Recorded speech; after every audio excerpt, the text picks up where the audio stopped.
Orders of the day, ordre du jour. Ordre émanant du gouvernement, projet de loi émanant du gouvernement. Government orders, government bills. Stage of Bill C-77, an act to amend the National Defense Act and to make related and consequential amendments to other acts.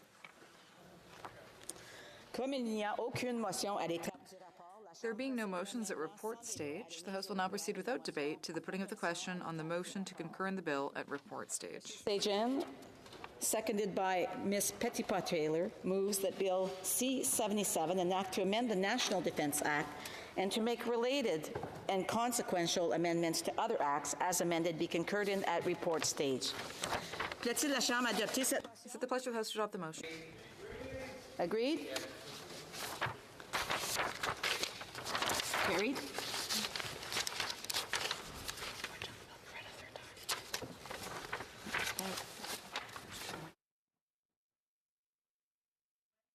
Bill be read a third time? Today. Today? Right now? Monsieur Sajan, Mr. Sajan, seconded by Ms. Petitpas-Taylor, moved that Bill C-77, an act to amend the National Defense Act and to make related and consequential amendments to other acts, be concurred in, or be now read a third time and to pass. Honorable Minister for National Defense.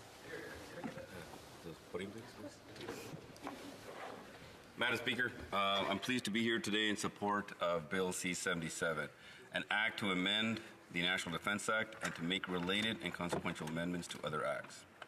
I want to first acknowledge the hard work that has gone into shaping this bill, including the study undertaken by members of the Standing Committee on National Defense.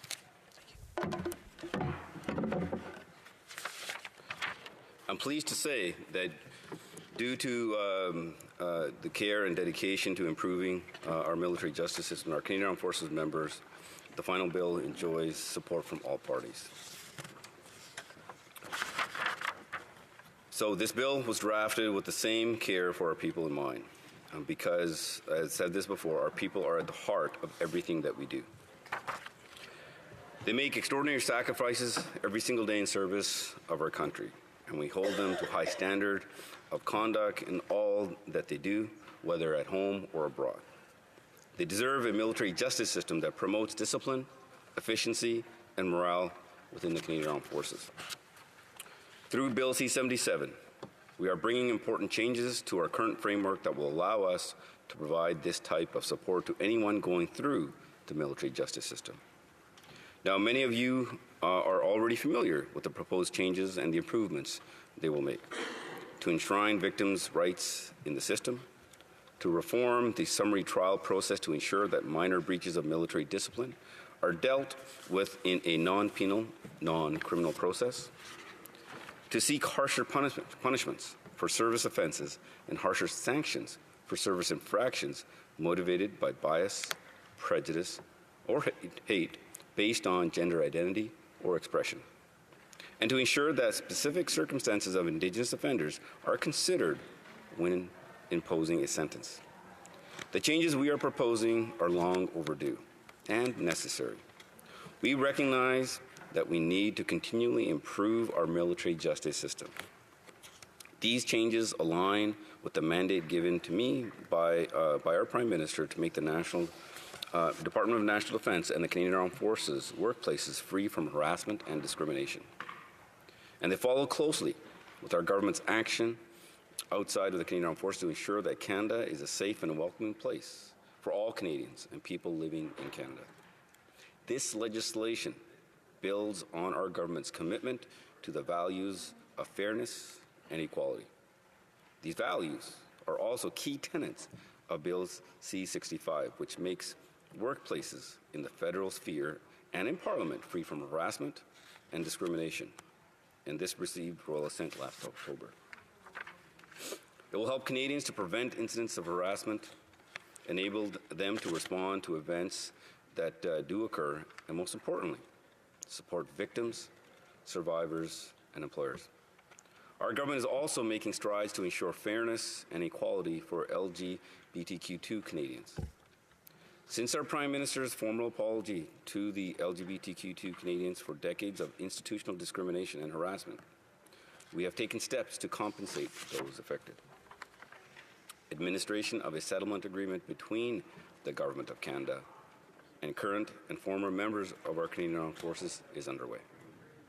This past fall, we announced a new Canada Pride citation that each member of the class will be eligible to receive. The citation is an acknowledgement of historical injustices experienced by LGBTQ2 federal public servants, RCMP, and Canadian Armed Forces members to commemorate their resilience, bravery, and sacrifice. Finally, this bill continues our government's efforts to strengthen fairness and equality for Indigenous peoples living in Canada as we work with the Truth and Reconciliation Committee to implement their calls to action to repair and renew this important relationship. We should all be proud to be part of a government working to ensure fairness and equality for all Canadians. It is work that goes a long way to making Canada a country where everyone is treated equally. It is the same dedication to fairness and equality which motivated the creation of this bill, and which continues to motivate us as we work to finalize and enshrine these amendments into law. Madam Speaker, I would now like to talk about our proposed changes to the National Defence Act and our hopes for how they will improve our current military justice system. One of the most important set of changes in the addition of the Declaration of Victims' Rights to the National Defence Act, which will improve support to victims. This declaration mirrors the Canadian Victims' Bill of Rights found in the civilian criminal justice system. It will strengthen how the Canadian Armed Forces supports victims across the military justice system. And it will enshrine rights to victims of service offenses and enhance the support provided to them as they navigate the court-martial process. Through Bill C-77, we are legislating for victims' rights, which include the right to information, the right to protection, the right to participation, and the right to restitution. Through these expanded rights, victims will be able to access all information to which they are entitled. They will be entitled to security and privacy at all times in the military justice system. They will have the right to present a victim impact statement and to share their views about decisions that affect their rights. And they will be able to ask a court-martial to consider ordering restitution for damages or losses when that value can be calculated. In addition, in order to ensure that victims are able to exercise these rights, they will be entitled to the support of a victims liaison officer to help guide victims through the process and inform them about how the system works. The Declaration of Victims' Rights enhance the kind of support we can offer to victims through the military justice system. These are important changes, and I'm proud to be bringing them to the House today. The second set of changes we are proposing concerns how the military justice system handles minor breaches of military discipline. We are proposing reforms to the current summary trial process, which will create a new process called summary hearings. These summary hearings will make the system more efficient and treat minor breaches of military discipline in a fair and timely manner. The new process will be non-penal and non-criminal. Through these proposed changes, a new category of minor breaches of military discipline called service infractions will be created. These service infractions will not trigger a criminal record. This change will allow the Canadian Armed Forces to handle minor breaches of military discipline in a fair, simpler, and a faster manner, which is extremely important. They demonstrate trust and confidence in our military leaders who can address minor breaches of discipline at the base, wing, or unit level. And they will help maintain operational readiness and preserve morale across the Canadian Armed Forces. Through Bill C-77, we're also working to address the issue of gender-based prejudice and hatred in the Canadian Armed Forces. The bill works similarly to the Criminal Code and proposes harsher sentences for service offenses and harsher sanctions for service infractions that are motivated by bias, prejudice, or hate based on gender expression or identity. The Canadian Armed Forces has zero tolerance for discrimination of any kind, and we are committed to eliminating these types of biases in all our military ranks. We have a responsibility to make sure all Canadian Armed Forces members feel welcome and accepted. And we know that we have not always supported our LGBTQ members as well as they have deserved. This amendment reflects this commitment and helps the forces continue to make progress in promoting inclusivity. Finally, we have made a significant amendment to mirror the criminal code provisions relating to the sentencing of Indigenous offenders. For Indigenous people found guilty of service offenses, the personal history and circumstances of Indigenous offenders will be considered during sentencing.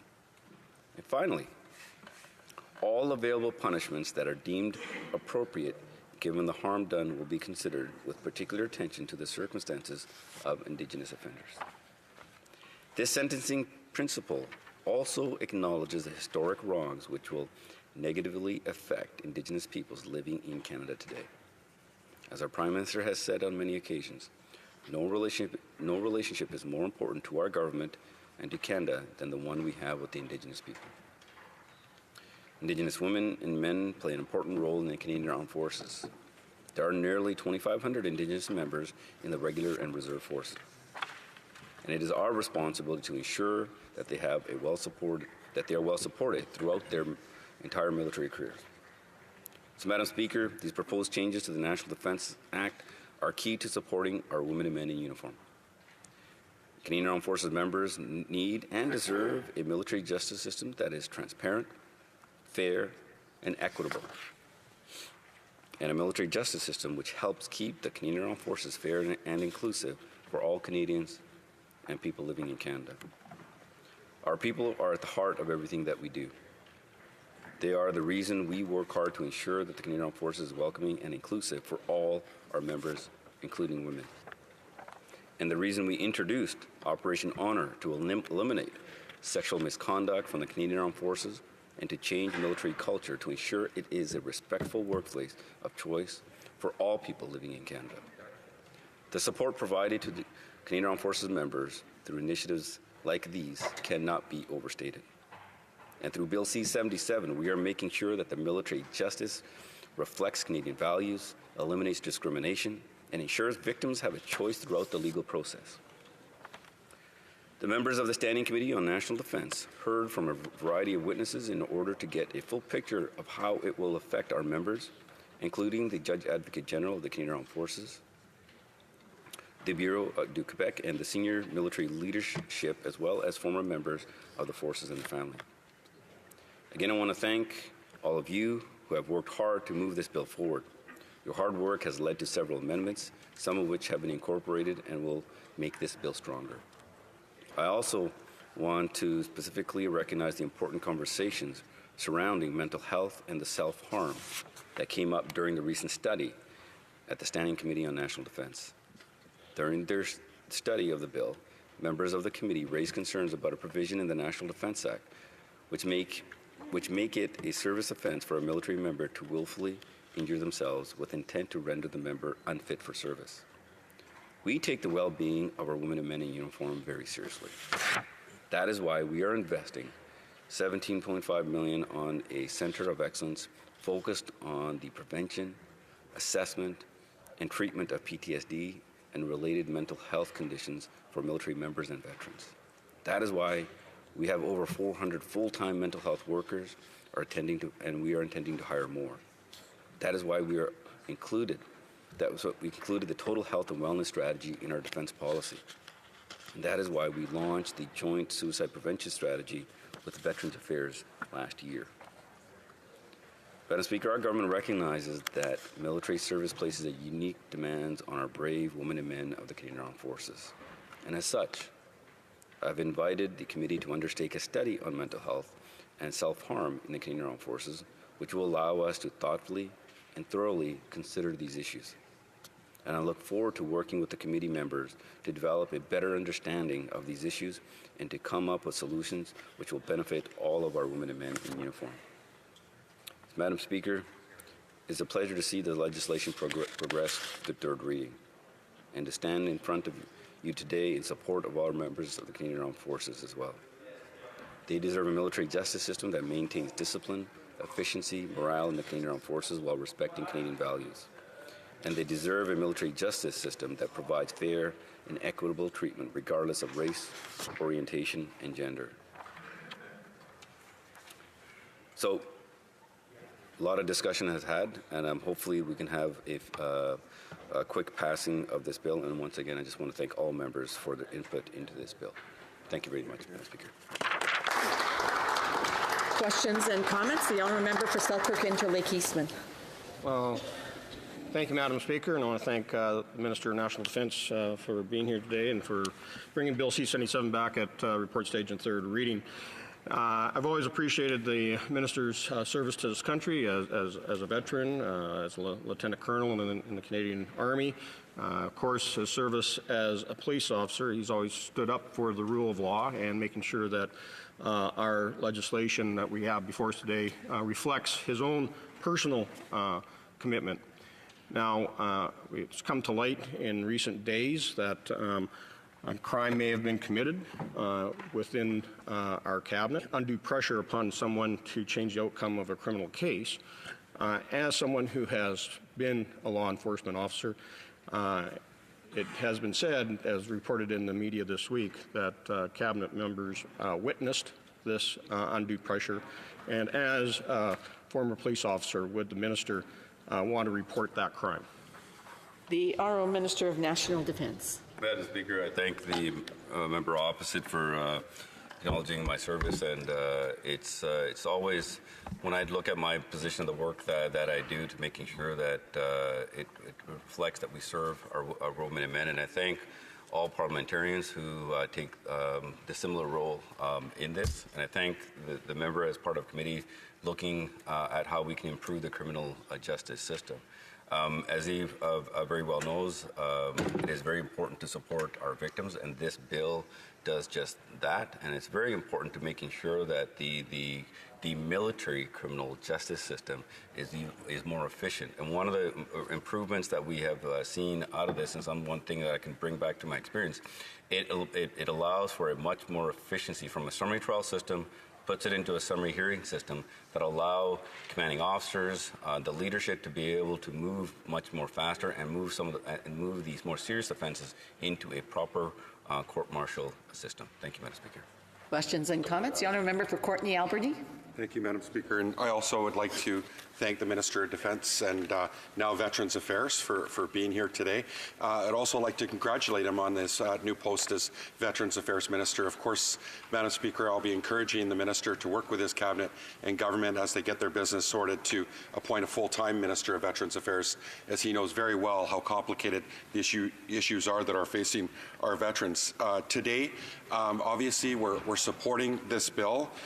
We know that it'll add greater protections for victims in the military justice system that we're missing, and aligns the military justice system with the Canadian Victim Bill of Rights. We're very happy to see this come forward, Madam Speaker. And as the member and the minister knows very well, that even with the changes being brought forward in Bill C-77, it's still seen as an offence under the military justice to commit self-harm. And I know that the member from Esquimalt-Saanich-Sooke has raised this repeatedly, as those who come forward seeking help within the military would in turn be disciplined for self-harm, Madam Speaker.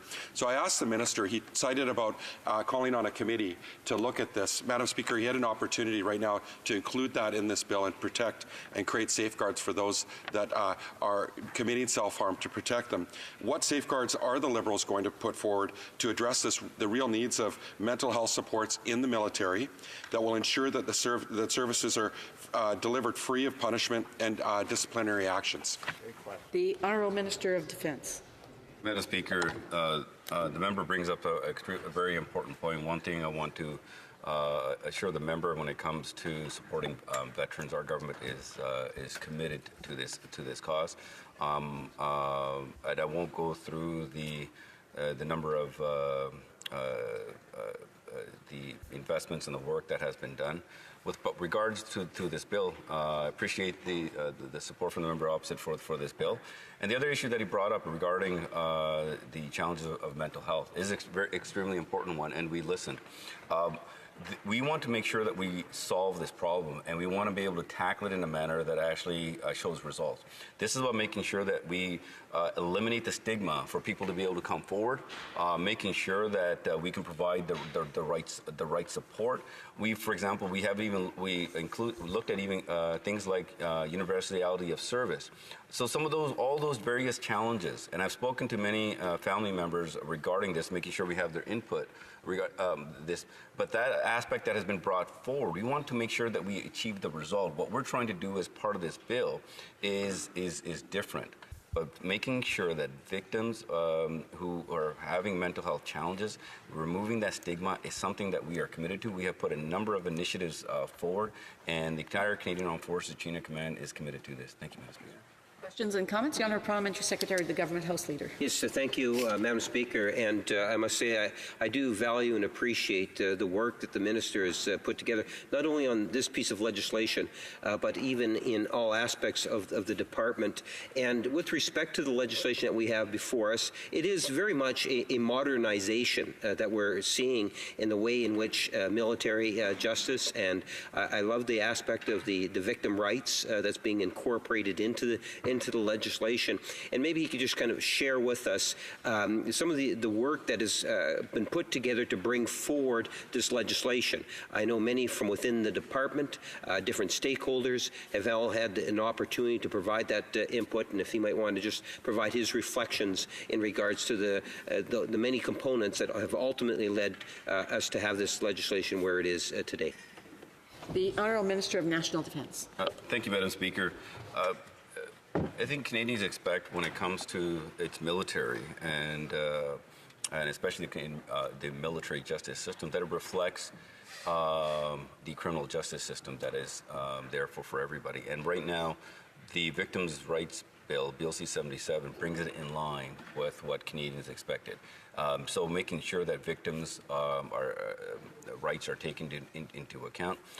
And making sure that the viewpoints from the key stakeholders, and the key stakeholders being the family members who have been affected by challenges of the past, making sure that their experiences are been taken into account. And just yesterday, I had a phone call with a mother who lost their son to suicide, and making sure that they knew that as this bill passes, we have not forgotten about their input, and making sure that we're moving forward and wanted to also get their insights.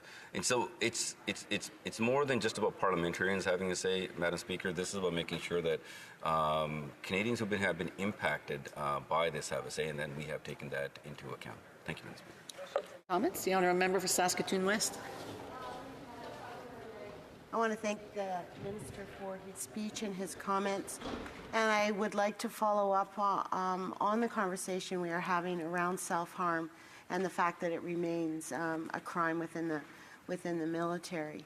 And I appreciate the comments about wanting to have the supports around for mental health. Those need to be there as well.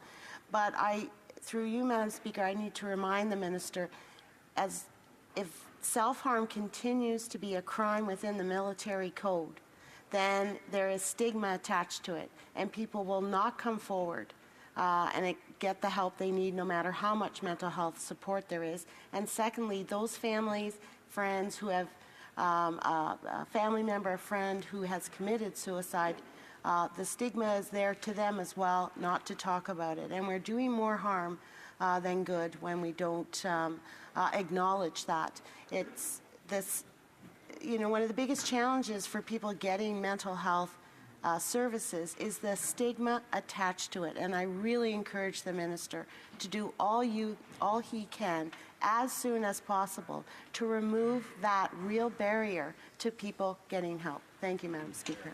The Honourable Minister of National Defence has 1 minute to respond. Madam Speaker, thank you very much for that question and the passion for this. I think we both agree on achieving the same objective, to making sure that people who are having this challenge get the right support. We are putting, in terms of not only the right resources to it, making sure that we create the system that allows for this, Madam Speaker, and I can assure you we are doing that. And I look forward to continuing this conversation to making sure that we evolve our support in this manner, because at the end of the day, looking after our women and men in the Canadian Armed Forces is our number one priority. We as Canadians, governments, regardless of who's in government, ask them to do some challenging things, not just in training but in operations, and we owe it to them to making sure that they are well looked after, and we are moving in that direction. Thank you. Resuming debate, the Honourable Member of Selkirk Interlake Eastman. Well, thank you, Madam Speaker, and it is indeed a pleasure to be able to stand and speak at third reading on Bill C-77, the amendments to the National Defence Act to change or add some new guidelines and new strengths within the military justice system, something that us as Conservatives have been calling for some time. Conservatives are committed to standing up for the rights of victims and ensuring that victims have a more effective voice in the criminal justice system. And it was our previous Conservative government that enacted the Canadian Victim Bill of Rights. Now, we support enshrining those rights for victims in our military justice system, and that's why in the last Parliament we introduced Bill C-71, and that really is the foundation for which Bill C-77, which we're debating today, is based upon. Now, the Conservative Party will always stand up for the rights of victims, and that's why we're supportive. I've seen Bill C-77 be passed and be enacted. Now, we have to make sure that we restore the rights of victims and that their rights have to be at the heart of our justice system. And that's why the Victims' Bill of Rights is mirrored now into military law once we have Bill C-77 passed through the Senate. And I'm hoping that some of the questions that I still have about the bill and some of the questions that we just heard about self-harm may be addressed when this bill goes for further study and debate over in the other place. We heard through committee, and I'm the vice chair of the Standing Committee on National Defence, we heard from numerous witnesses. And I can tell you that those that are there to support victims were very loud in their support for this legislation that would give victims, one, the enhanced access to information through the appointment of a victim liaison officer, which I think is something that is welcomed by victims in the Canadian Armed Forces.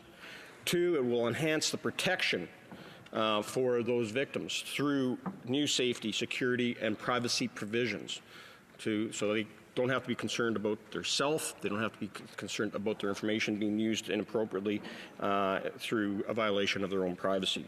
And it enhances participation through allowing them now to read impact statements at the time of sentencing of the ones that have committed a crime against them. And when possible, it will enhance the restitution through the court-martial process, will make consideration where possible, provide restitution for the order of the losses to those that were victimized.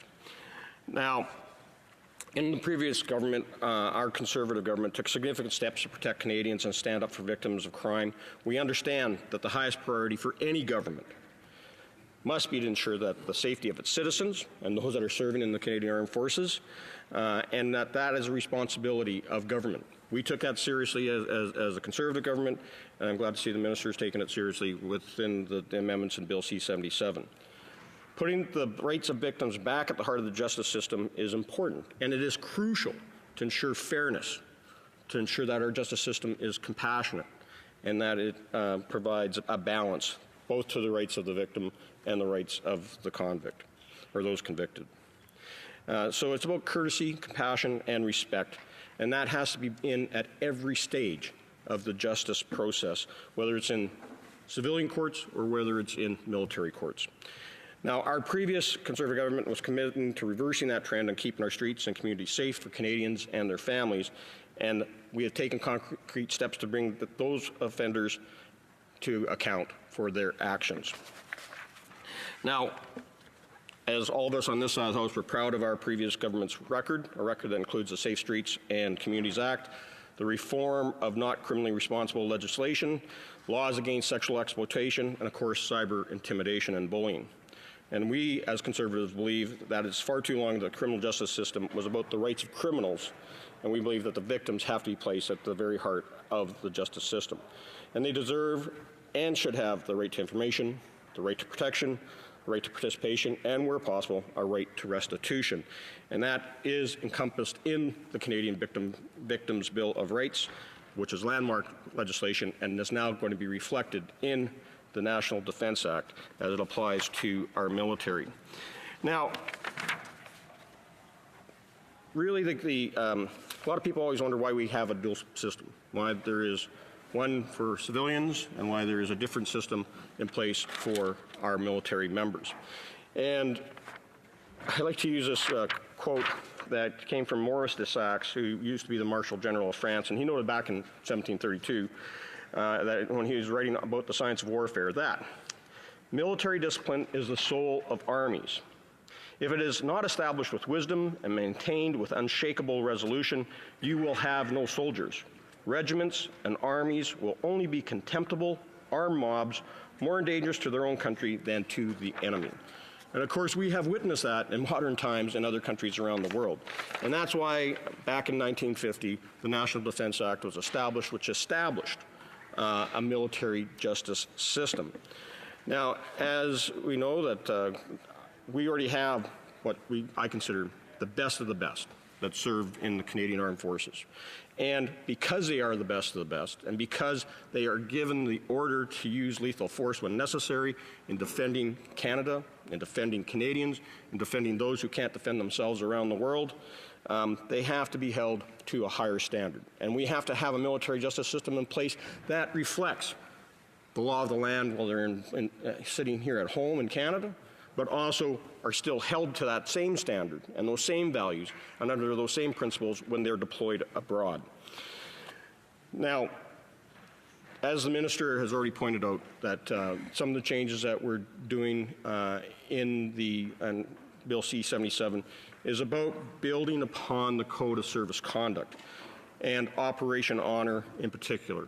So we want to make sure that we have effective ways to stomp out sexual misconduct, to eliminate harassment within the Canadian Armed Forces, and to make sure that we're dealing with intolerance. So the Gladue decision of the Supreme Court a number of years ago has been put into the decision-making process through the court-martial system, as well as through the summary hearings that have been put in place. And I think that we want to make sure that the ongoing defense of parallel military justice system that has been supported by the Supreme Court of Canada continues on. And as we know, in the Genru case of 1992, the McKay case, and more recently in the Morarati case of 2015, they have consistently held up that the National Defense Act and the criminal justice system is for the maintenance of discipline, efficiency, and morale of the Canadian Armed Forces. And it stands by Section 11F of the Canadian Charter of Rights and Freedoms. And that charter right is that there is an exemption given to members of the Canadian Armed Forces and to the chain of command to carry out military justice on a parallel track. Now, I do have concern, I raised this at committee and I raised this when we were at second reading, about the recent Court-Martial Appeals Court decision in the Baudry case, which the Judge Advocate General has requested a stand to have that stood away for at this point in time, so that they can take that case to the Supreme Court and have the Supreme Court pass a decision on it. But again, we continue to see some people that don't believe that the military should have their own justice system and that they should be tried under civilian court, except when they are deployed. But overall, we have to continue to have the chain of command, the enforcement of the Queen's rules and orders, and that those regulations are reflective of some of the concerns that were brought up at committee. Now, so we had a number of very powerful witnesses that appeared before committee, Madam Chair, and one of it was, Jean-Guy Perron, who is a retired colonel, who was a JAG officer and also sat as a justice on the court-martial court. And we also had a compelling testimony given by the Barreau du Quebec, and they raised a number of concerns of where there could be potential charter challenges down the road if we don't get this right. Now, one of the things that was very evident is that the change of summary trial to summary hearing may reduce the burden of proof. Right now, the burden of proof, of course, is the same as it is in civil court, which is that it has to be beyond a reasonable doubt. And that has been modified somewhat, and there, of course, the accused could face even more difficulty going forward. So, just to quote some of the things that Colonel Jean-Guy Perron said, although a summary infraction is not offense under the National Defense Act and the summary hearing is not a court-martial or a service tribunal, the failure without lawful excuse, the proof of which lies on the person to appear as ordered or to maintain an attendance beyond an officer conducting a summary hearing and as a person charged with having committed a service infraction, can lead to an accusation under Section 118.1, failure to appear or to offend, a trial by court-martial, and possibly a criminal conviction. He also then goes on, and this is all in relationship to the summary hearings process. And he says, would minor sanctions be identical or quite similar to minor punishments? Most probably, and if so, the punishments of confinement to ship or barracks and extra work will and drill raise concerns. Commanding officers can confine to ship or barracks for up to 21 days, and this deprivation of liberty can be very strict and would be similar to conditionally sentencing of imprisonment, such as house arrest. Since that would be considered now imprisonment through a summary hearing, without actually having a court-martial process, would the rights of that individual be violated by not having the right to a fair trial because it's been dealt with through the chain of command at a summary hearing? So essentially they're saying house arrest or confinement to barracks is full incarceration, as put by the Supreme Court of Canada. You know, burden of proof, and I mentioned that earlier. Bill C-77 keeps the same sentencing objectives and principles as found in a criminal proceeding, most probably the same procedure for summary hearings as presently exists for summary trials in Chapter 108 of the Queen's Regulations and Orders, and increases the punishment power, such as higher fines, of an officer conducting a hearing while reducing the threshold of conviction from beyond a reasonable doubt to a balance of probabilities. Now, we had a lot of debate on the difference between beyond a reasonable doubt and a balance of probabilities. I feel somewhat confident that the JAG officers who were present did a good job of explaining the difference, and that through the regulations of Bill C-77, when we get to enacting those, which will come through the gazetting process, that we should be able to mitigate the charter challenge risk and ensure that the rights of of those that have been charged will be considered appropriately. So, and then also under C-77, Perron goes on to say the accused is liable to be sentenced to a more severe punishment based on a lower threshold of conviction. And the summary hearing under C-77 offers less protections to the accused than what was present in the former bill, the conservative bill C-71, and was actually present in the summary trial process. So I stress to the minister now that knowing that we heard a very similar concern raised by the Barreau du Quebec, that along with Mr. Perron, that we need to incorporate those concerns in the regulation process.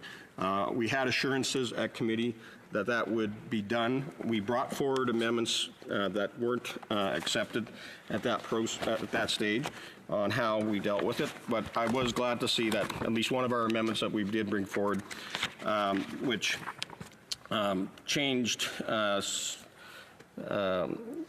it clarifies the rank structure on who can do a summary hearing and who actually would actually review which officers or which NCOs or other enlisted members.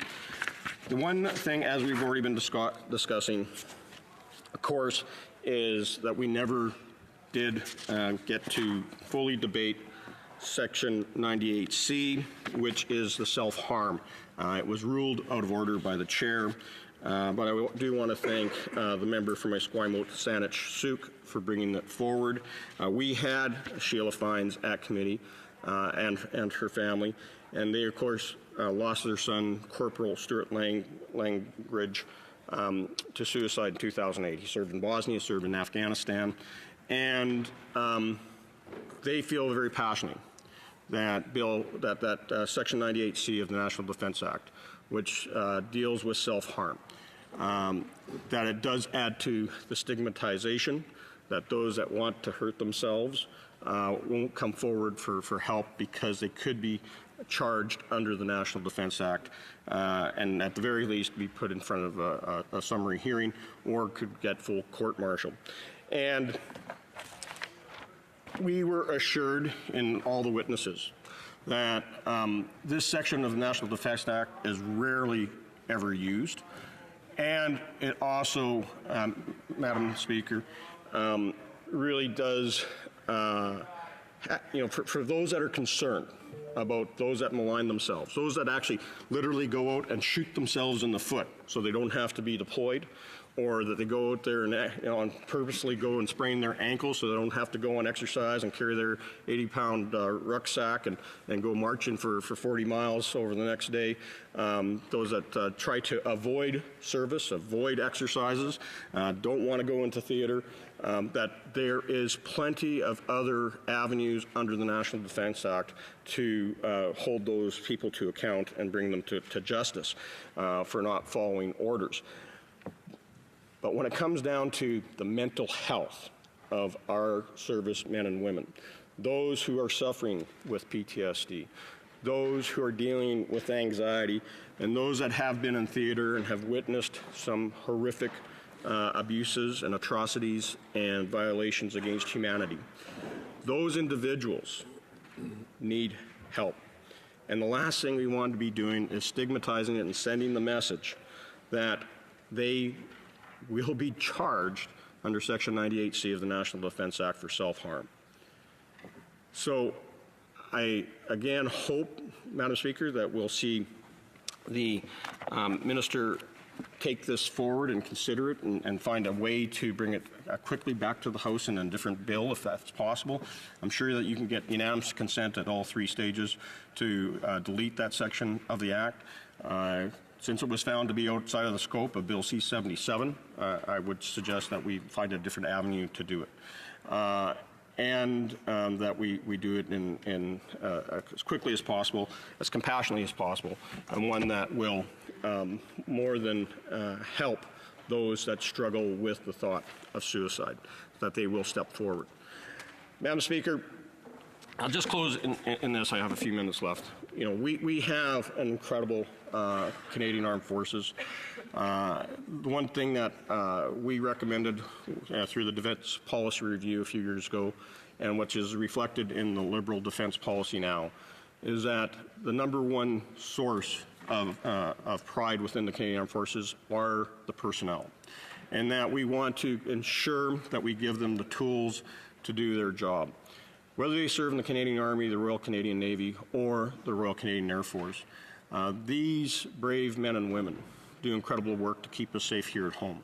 They stand on guard 24/7. You know, when you walk into NORAD, whether it's down Colorado Springs or their Canadian operations in Winnipeg, you know, they have right on the wall, we have the watch. And they're on the watch 24/7. We often forget that there are all sorts of threats coming at us, whether it's airborne, seaborne, or even potentially on the ground. And because we have troops deployed across this country and around the world, we are safer here at home. Because they are standing on the wall, often in places like Latvia, today in Mali, and Ukraine, along with many other locations, they are ensuring that we can continue on with our business, oblivious to what's going on in the world and potential threats such as, you know, cyber hacking, knocking down our financial systems, our energy sector, blocking off our naval routes to ship our goods back and forth over the sea.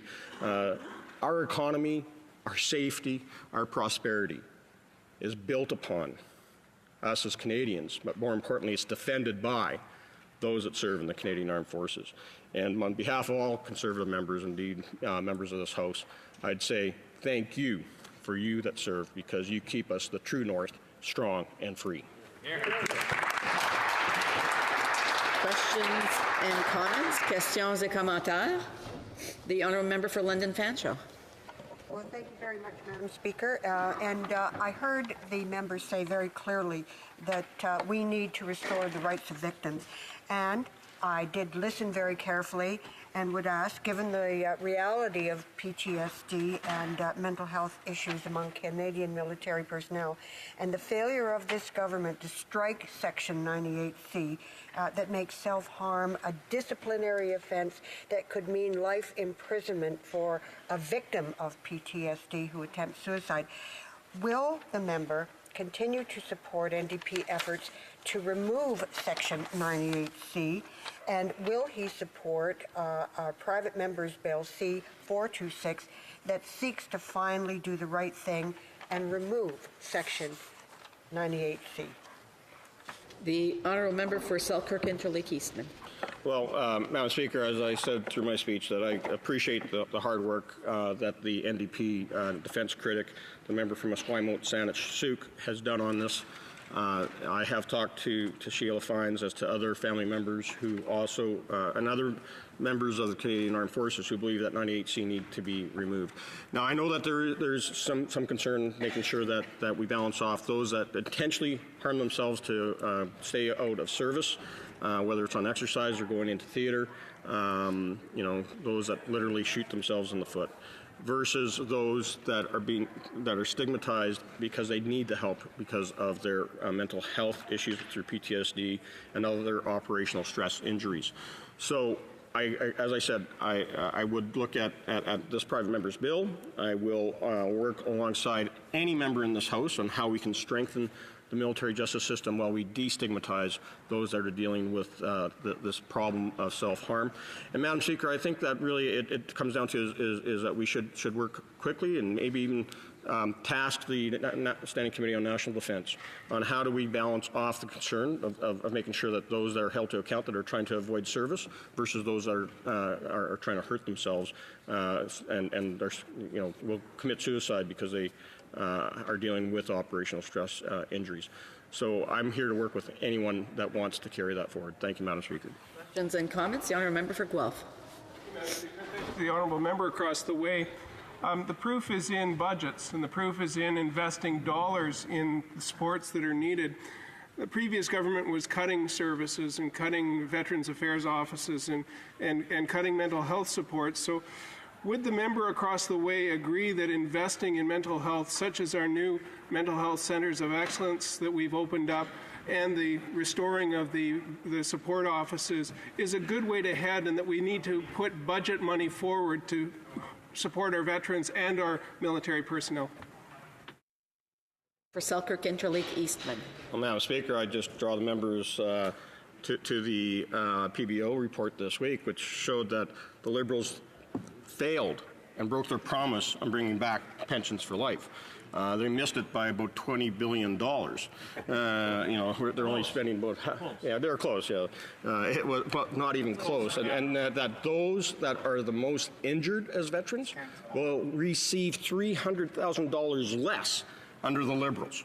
The people that need the most help are getting less. So, Madam Speaker, that is not a record that that member should be standing up and bragging about. Veterans across this country are incredibly upset with the broken promises that they had from the Prime Minister and from this government. And, Madam Speaker, it does really reflect that all we saw was electioneering. We didn't see any compassion when it actually came for services to our veterans.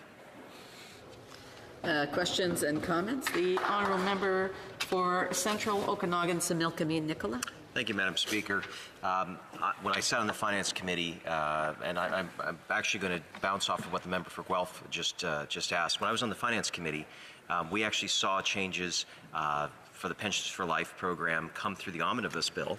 It went to the Finance Committee. We had very limited witnesses to be able to ask about this, and there was questions with the proposal for Pensions for Life, where a female service member would receive substantially different than a male based on how long they would live, Madam Speaker.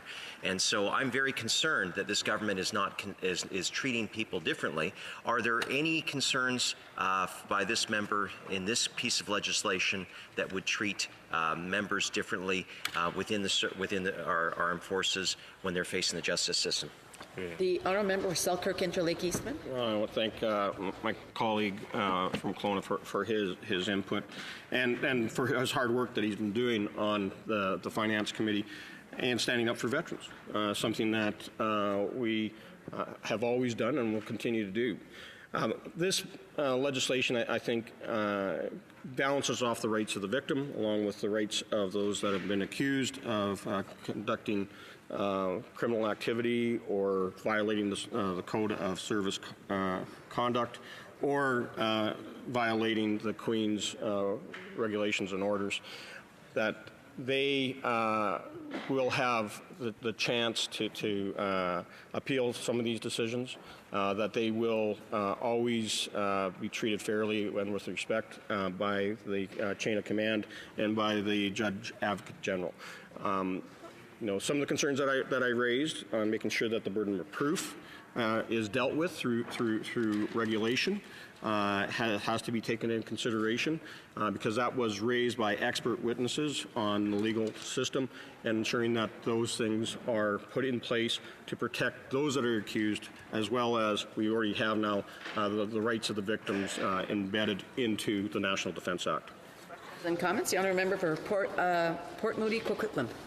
Thank you, Madam Speaker. I appreciate the comments from the member from Selkirk Interlake Eastman, but my colleague from London Fanshawe asked earlier about under C-77, it's still actually seen as an offence under military justice to commit self-harm, and I appreciate the member's comments, but the direct question is, would he support and would his party support the striking of this to remove it as an offense? So I want to give the member another opportunity, a chance to answer that question.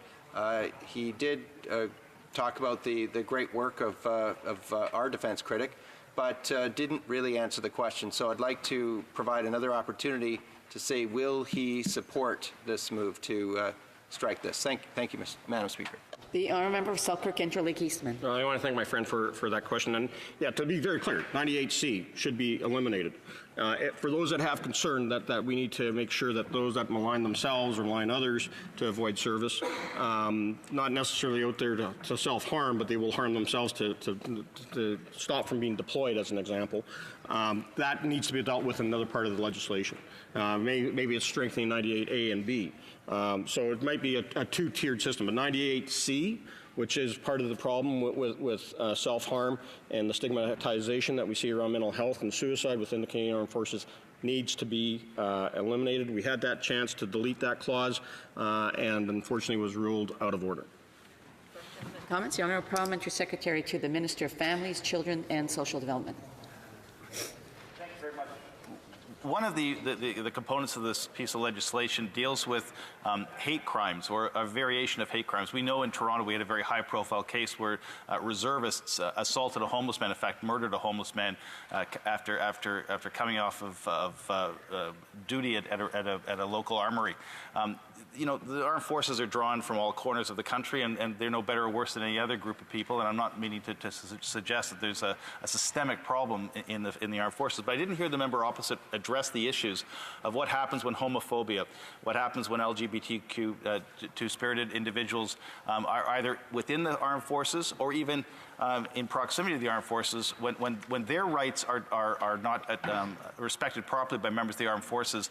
There are penalties and provisions to hold people accountable and to protect those communities. Does the member opposite agree with those provisions and support those?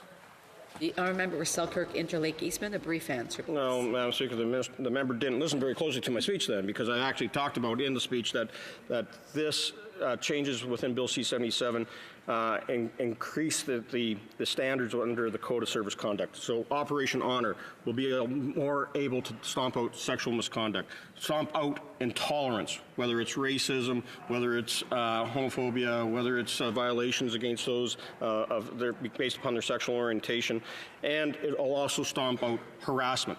So the Bill C-77 works all of that into the National Defense Act, provides greater power to the military justice system to take action on that, and supports those in the chain of command as they execute Operation Honor. Thank you, Madam Speaker. Resuming debate, and I just want to remind the member that unfortunately I will have to interrupt him, and he'll be able to continue his speech after questions and question period. The honourable member for Courtenay Alberni. Thank you, Madam Speaker. It's a huge honor to be here, Madam Speaker, to rise on Bill C-77, and of course, it's an honor to be here on behalf of our defense critic, the member from Esquimalt, Saanich Suk, who's worked very diligently with the government and with other political parties to advance this bill, to move it forward expeditiously so that we can move forward the protections that are there for our military personnel. So it's a pleasure again to rise on this bill today. And as a Veterans Affairs critic for the NDP, I've had an opportunity to be a witness after meeting many veterans to know how vital it is having the right tools in place for individuals in service and to ensure that their long-term and well-being are being looked after after they put down their uniform, Madam Speaker. And our men and women in service deserve to have a fair and impartial justice system working for them, and I believe that Bill C-77 takes many of the right steps in that direction. Madam Speaker, while I'm happy to be supporting this bill along with my fellow NDP colleagues, I can't help but be frustrated by the lack of urgency that has been taken to get this bill to where it is now. I see, Madam Speaker, you're about to rise. Yes, and the honourable member will have 18 minutes and a half left after question period to finish his speech. Statements by members, déclaration de députés. L'honorable député de Saint-Boniface. The honourable member for Saint-Boniface Saint-Vital. Madam Speaker, an inspiring and courageous man has joined his ancestors in the spirit world this week. Gary McLean represented generations of Indigenous people who, despite unimaginable adversity, remain resilient, kind, and determined to draw strength from his experiences to make us all better people. No one who ever had the pleasure of meeting Gary can ever forget his amazing smile and his gentle nature. He dedicated his life to making sure Canada atoned for its treatment of Indigenous people. On December 6th of last year, Gary announced with our government an agreement in principle to address the harms of federally run day schools. He had led that fight. Although he is no longer in this world, the important work he started will continue. Goodbye, Gary. Miigwech.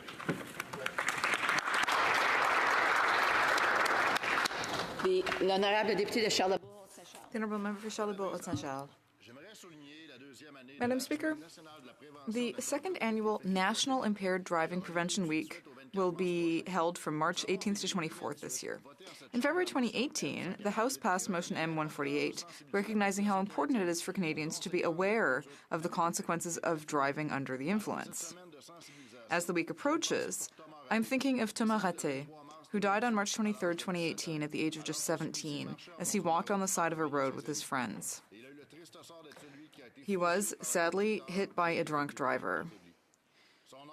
His uncle, Éric Dion, wants all Canadians to realize that the scope of this terrible problem. Today, Madam Speaker, with this statement, I'd like to revive the bill from April 2018. It aimed to beef up drunk driving laws. Let's act as responsible parliamentarians and join forces to spread the word that life is precious and can be snuffed out in the blink of an eye. The honourable member for Newmarket Aurora. Madam Speaker, John Abel was many things: town councillor, deputy mayor, musician, community volunteer, father, brother, husband, and friend. He was a friend to many. He was a friend to me. On December 6, we lost him far too soon. At age 64, he was full of life and had much more to give. And he had a long track record of giving. He gave of his time and he gave of his talents.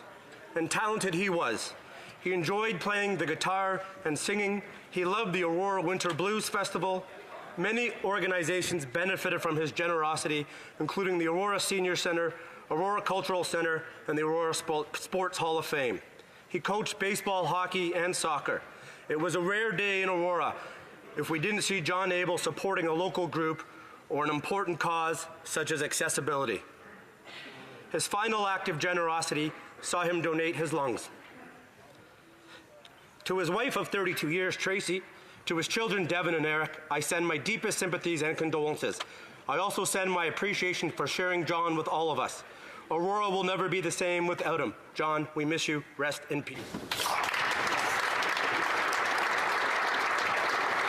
The honourable member for London Fanshawe. Mr. Speaker, it was my great pleasure to award the first annual Pat Shafurka Award on February 11th at the annual general meeting of the London Fanshawe NDP. Pat was a proud New Democrat, a trailblazing feminist, and a relentless advocate for social justice who left us just over a year ago. I cannot think of a better recipient for this honor than trailblazer Dirka Prout, successful geotechnical engineer and the first Afro-Canadian female president of the London North Centre NDP. Dirka is a mentor for young women of color who knows that until all of us have made it, none of us have.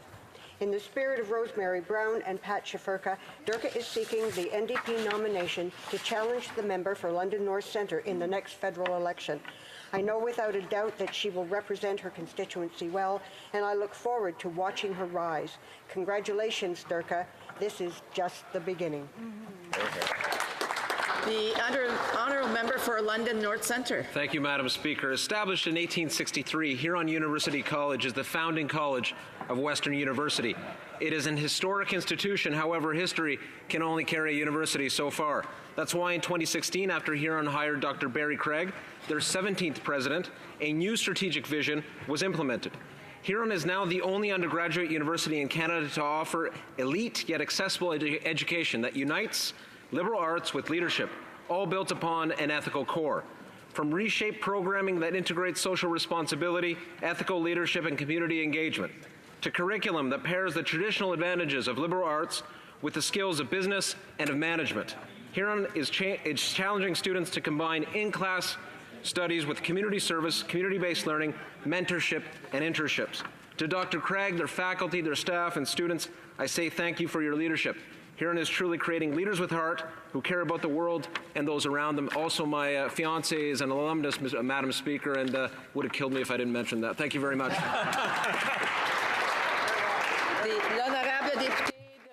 The honourable member for Chicoutimi-Le-Fier. Madam Speaker, regardless of the riding in Quebec in question, including Mirabel, Lac-Saint-Jean, Jonquière, and Chicoutimi-Le-Fier, the Prime Minister's mistakes are costing Canadians.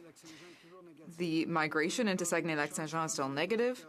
The new NAFTA will hurt our dairy farmers. Steel and aluminum tariffs are still in force. The softwood lumber conflict has not been resolved. In 2018, Produits Forestiers Résolus says it's given up $103 million to Americans. Ottawa's standards for protecting the woodland caribou are based on old inventories, and $600 million in economic activity is threatened in Quebec. Then there's the out-of-control spending and permanent deficits. The Prime Minister will undoubtedly increase taxes on Canadians and make their lives harder. The citizens of Mirabel, Lac-Saint-Jean, and all across Canada have an opportunity to take a serious turn next October by voting for the Conservatives. The honourable member for Don Valley East. Madam Speaker, I rise today to highlight and congratulate an exceptional organization in my riding, Kanavi Medical Inc. Kanavi is the developer and manufacturer of leading-edge medical technologies which uses minimally invasive cardiac procedures. I was happy to announce the funding of $3.9 million on behalf of the Minister of Innovation, Science and Economic Development to Kanavi.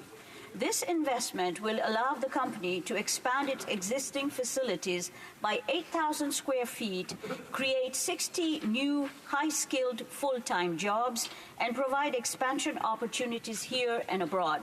With our government's support, Conavi is improving health outcomes of patients worldwide and continuing Canada's strong record of health innovations.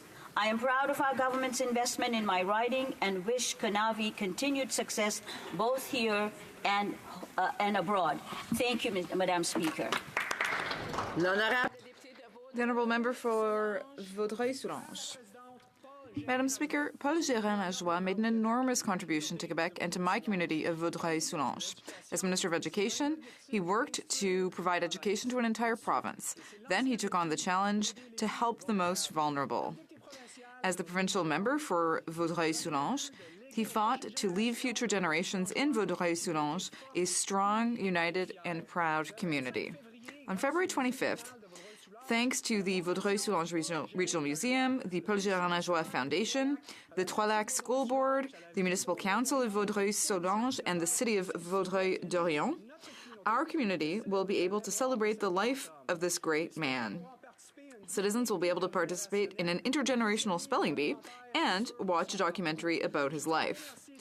I'd like to thank all of the organizers of this tribute evening to the legacy of Paul Gérin-Lajoie for their hard work. Thank you, Madam Speaker. The Honourable Member for Kamloops Thompson Caribou. Madam Speaker, in January I traveled the Trans Mountain Pipeline route from Edmonton to Burnaby. My goal was to share the untold stories of how this project is an opportunity for all Canadians.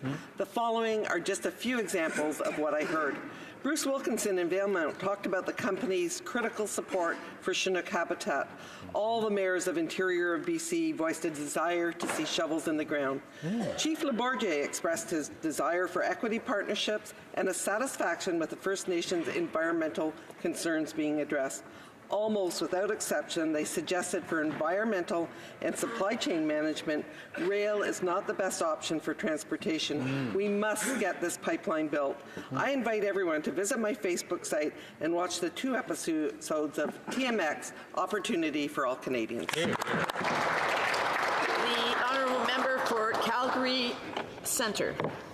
Last week I was in the constituency and I met 3 Calgarians who shared with me some issues that matter to them. The first was Mohammed, a cab driver. He told me how grateful he was for the Canada Child Benefit because now he could afford after-school programs for his 3 kids. The second was Michael, who was just moving into an affordable housing complex. He hadn't had a place to live for 5 years. He is excited to be building a life. And for the others who will also benefit from the 500 new affordable housing units in Calgary funded by the National Housing Strategy. Third, I met a grade 6 student, Jackson, who told me that climate change is real and we need to do something about it. He agreed that putting a price on pollution was the best way forward. These conversations show that real people are experiencing real change in their lives, right in my constituency of Calgary Centre. The Honourable Member for Canada, Carleton. Madame la Présidente, I stand here today to say thank you. To say merci à tous les bénévoles. Thank you to all the volunteers. All of the workers who have made such a difference in our communities. They worked hard to make the recent winter festivals and the Family Day weekend so memorable. We celebrated Chinese New Year in the Beaverbrook Library. We celebrated Winter Fun. Associations of Hazeldean Katimavik, Canada Lakes, Arcadia, Fitzroy Harbour, and Dunrobin. Canada Branch 638 of the Royal Canadian Legion hosted an afternoon of family games. And West Carleton Branch 616 hosted the Old Sled Run, which had over 100 vintage snowmobiles hit the trails. None of these events could have happened, Madam Speaker, without an amazing group of community volunteers who worked so hard to make winter a little more enjoyable for all. Merci. Thank you to all of the volunteers who make a difference. You rock. You too, Madam Speaker. The Honourable Member for Durham. Madam Speaker, Durham region in Canada is now the place for innovation in our country. Nothing shows that more than student Hamael Chowdhury, an engineering student at the UOIT on Tech. He beat out, with his partner, 40,000 students from 33 countries to win the Microsoft Imagine Cup. Their design of a smart prosthetic arm shows great progress for amputees and especially our veterans. Down the road at Durham College, they're winning accolades for their AI hub, where teachers and students are bringing artificial intelligence to bear on health, financial, and aerospace industry, building efficiencies and jobs, Madam Speaker. From education to commercialization, if you go to a Drake concert to hear his sweet beats anywhere in the world this year, Madam Speaker, those speakers were designed and built in Port Perry, Ontario by Adamson Systems Engineering, Madam Speaker. Very proud of the innovation going on in Durham. Come to Durham, invest in our people, and sky's the limit. The honourable member for Cloverdale, Langley City. Madam Speaker, for Black History Month, I celebrate the Scott family of Cloverdale. Henry Houston Scott was born in Texas in 1854, nearly a decade before slavery was abolished in the U.S. Henry likely was a former slave, but received a homestead grant in Oklahoma after marrying in 1880. Henry and his wife, Amy, emigrated to Canada with the youngest 3 of their 10 children in 1912, settling on the rich farmlands of the Clover Valley. The Scotts cleared a rough 7-acre parcel of land and became well-known farmers. Being one of very few black families in the Cloverdale area, the family unfortunately faced both adversity and prejudice. Despite these challenges, the Scott family contributed a lot to the Cloverdale area. One of Henry's sons, Jesse, integrated into a winning BC Senior Championship baseball team, the IOCO team, in 1921. Henry himself was a cobbler whose shoe repair store still stands today. The Scott family had Bowes Road, now 64th Avenue, cleared between 176th Street and Highland Avenue, now 181A Street. In spring, you can still see the blossoms of their old orchard that represent the Scotts family's endeavors to build their new life in Canada. Thank you, Madam Speaker. The honourable member for Drummond. Madam Speaker, I'd like to recognize the 150th anniversary of the municipality of Saint-Cyril de Wendover. On February 2nd, I was thrilled to help inaugurate the festivities at the local church, along with Brigitte Boisjoli and the Gospel Angels Choir, among others. A variety of celebrations are planned throughout the year. The cycling race, known as the Pierre Lavoie Challenge, will even be routed through the heart of Saint-Cyril. I'd also like to pay tribute to the exceptional work of the Municipal Council, including Mayor Hélène Laroche, Councillors Pierre Lavigne and Sylvain Baron, and the entire organizing committee. I also want to recognize historian Claude Verrier, who was born in Saint-Cyril and who volunteered his time to the project. I invite everyone from the Drummond area to come out and help celebrate the 150th anniversary of Saint-Cyril de Wendover. The honourable member for Calgary Rocky Ridge.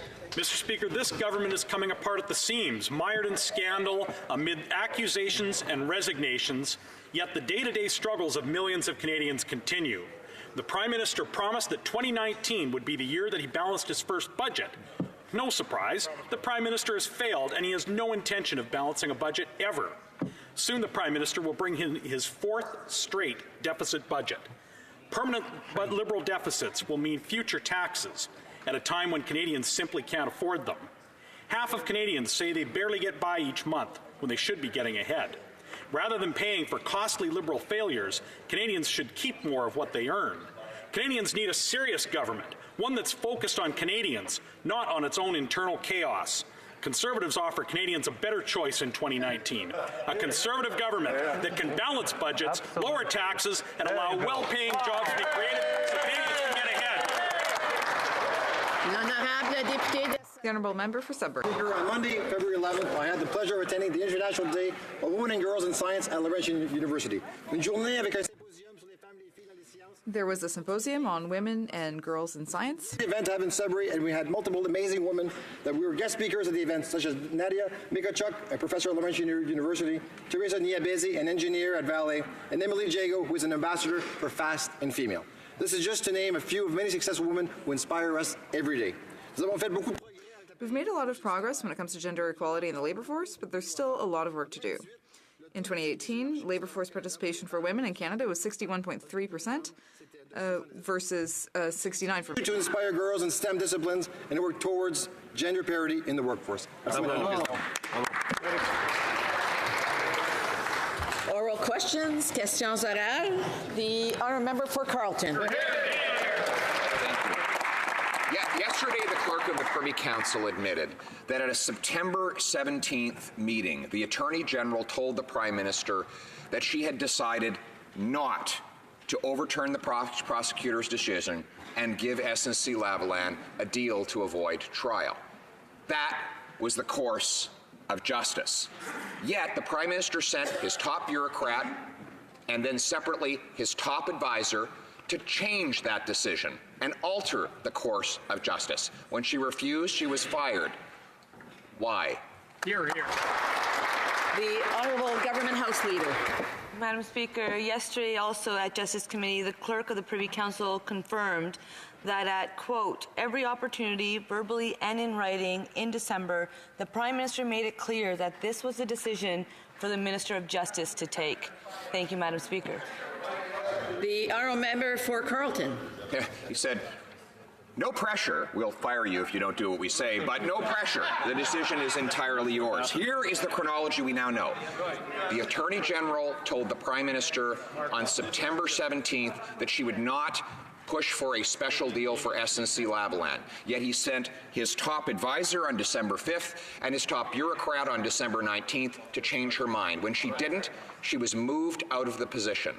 Why did the government and the Prime Minister attempt to change the course of justice in this case? Here, here.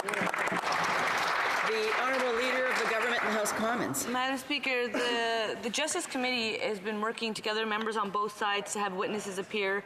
Members on both sides are asking questions. Witnesses are answering those questions.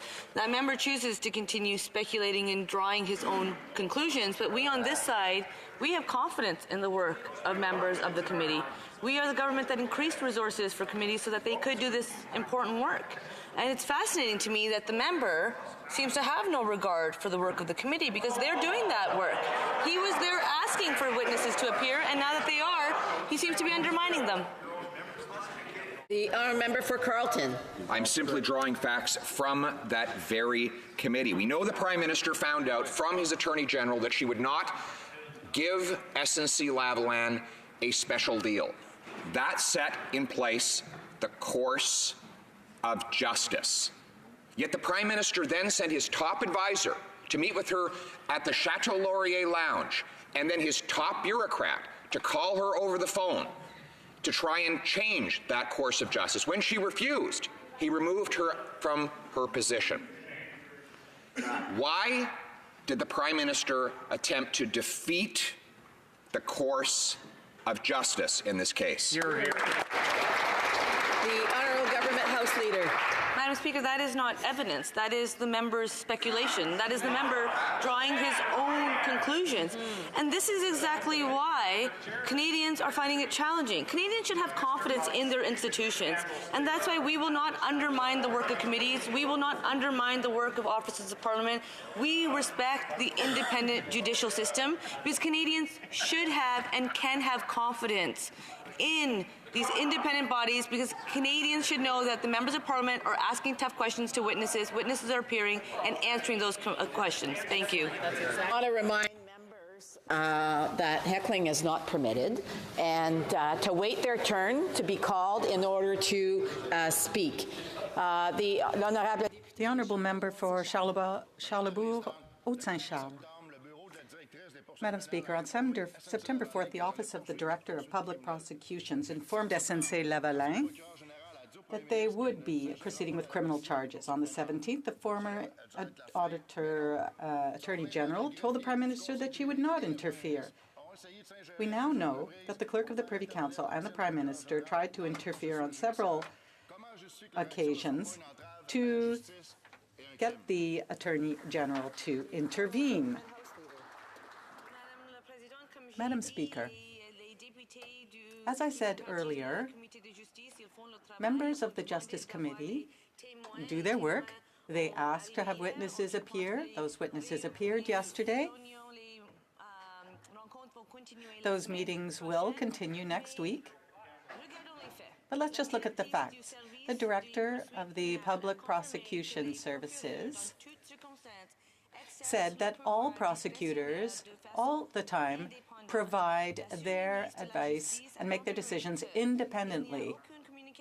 There was no direct communication. The Honourable Member for Charlebourg-Haute-Saint-Charles. Well, Madam Speaker, Section 139 of the Criminal Code states that everyone who willfully attempts in any manner to obstruct, pervert, or defeat the course of justice is guilty of an indictable offence. The law is clear, and it's unacceptable that the Clerk of the Privy Council tried to make the former Attorney General intervene in the judicial process. When will they realize that their actions are an obstruction of justice and a crime? Once again, Madam Speaker, yesterday at the Justice Committee, the clerk also confirmed that at every opportunity, the Prime Minister made it very clear that this was a decision to be taken by the Minister of Justice. And I would just like to point out that in French, this member says that he has no intention of harming jobs for the SNC-Lavalin. That's what he said. But in English, the member for Carleton said that he wants to put an end to this business. So they're continuing with their doublespeak, and they have to stop. Thank you, Madam Speaker. For the honourable member for Victoria. Madam Speaker, when the former Attorney General was fired, she emphasized the need for an independent judicial system. Why? When the Prime Minister's chief advisor, Jerry Butts, resigned, he highlighted the former Attorney General. Why? When the former Attorney General stood here in this House this week, and she asked to be allowed to do what? To speak her truth. Why? Why won't the Prime Minister let her speak her truth and let Canadians get to the bottom of all of this? The Honourable Minister of Attorney General, Justice and Attorney General. Madam Speaker, as the honourable member full well knows, matters of solicitor-client privilege are exceptionally complex, particularly in this sort of case. We are working, Madam Speaker, to try to find a way such that that the former Attorney General can in fact speak, and we are doing our level best to do that. Speaker, 50 meetings. The member has to wait till he is recognized. The honourable member for Victoria. Thanks, Madam Speaker. 50 meetings between executives of a company and at the highest levels of the Liberal government. An engineering company meeting about what? Oh, and justice issues. Time that the Prime Minister could have been spent finding real solutions to our housing crisis, to making medication more inexpensive for Canadians, and helping the half of people in this country who are only $200 away from being able to pay their bills. When this Liberal government has a rich friend knocking at the door, boy, do they find time to meet them. But when Canadians need help, they're told to wait. Why won't they just come clean and tell us who they're really working for? Wow, there you go. The Honourable Government House Leader. Thank you, Madam Speaker. Madam Speaker, Canadians can have confidence that this government will always fight for Canadians. Canadians can have confidence in their institutions. I find it fascinating that the member seems to forget that the company actually met with their leader, the leader of the NDP as well. No differently did the company meet with the leader of the Conservatives. What I also find fascinating, as he provides his commentary, is yesterday he was on a panel with other members of the committee, and he was saying, why don't you have confidence in the members of the Justice Committee? We do, Madam Speaker. Let them do their work. Thank you. The Honourable Member for Drummond. Madam Speaker, families, young people and seniors are trying to pay their bills. They are dealing with the very high costs of housing, health care and childcare. They're wondering why the Prime Minister is not doing everything he can to improve their lives rather than bending over backwards to help the rich. When rich executives ask for help, well, the Liberals are quick to act fast. But when people need help, they're told to wait. Why are there two sets of rules? One set for the rich and another one for the rest of us? The Honourable Minister of Families and Social Development.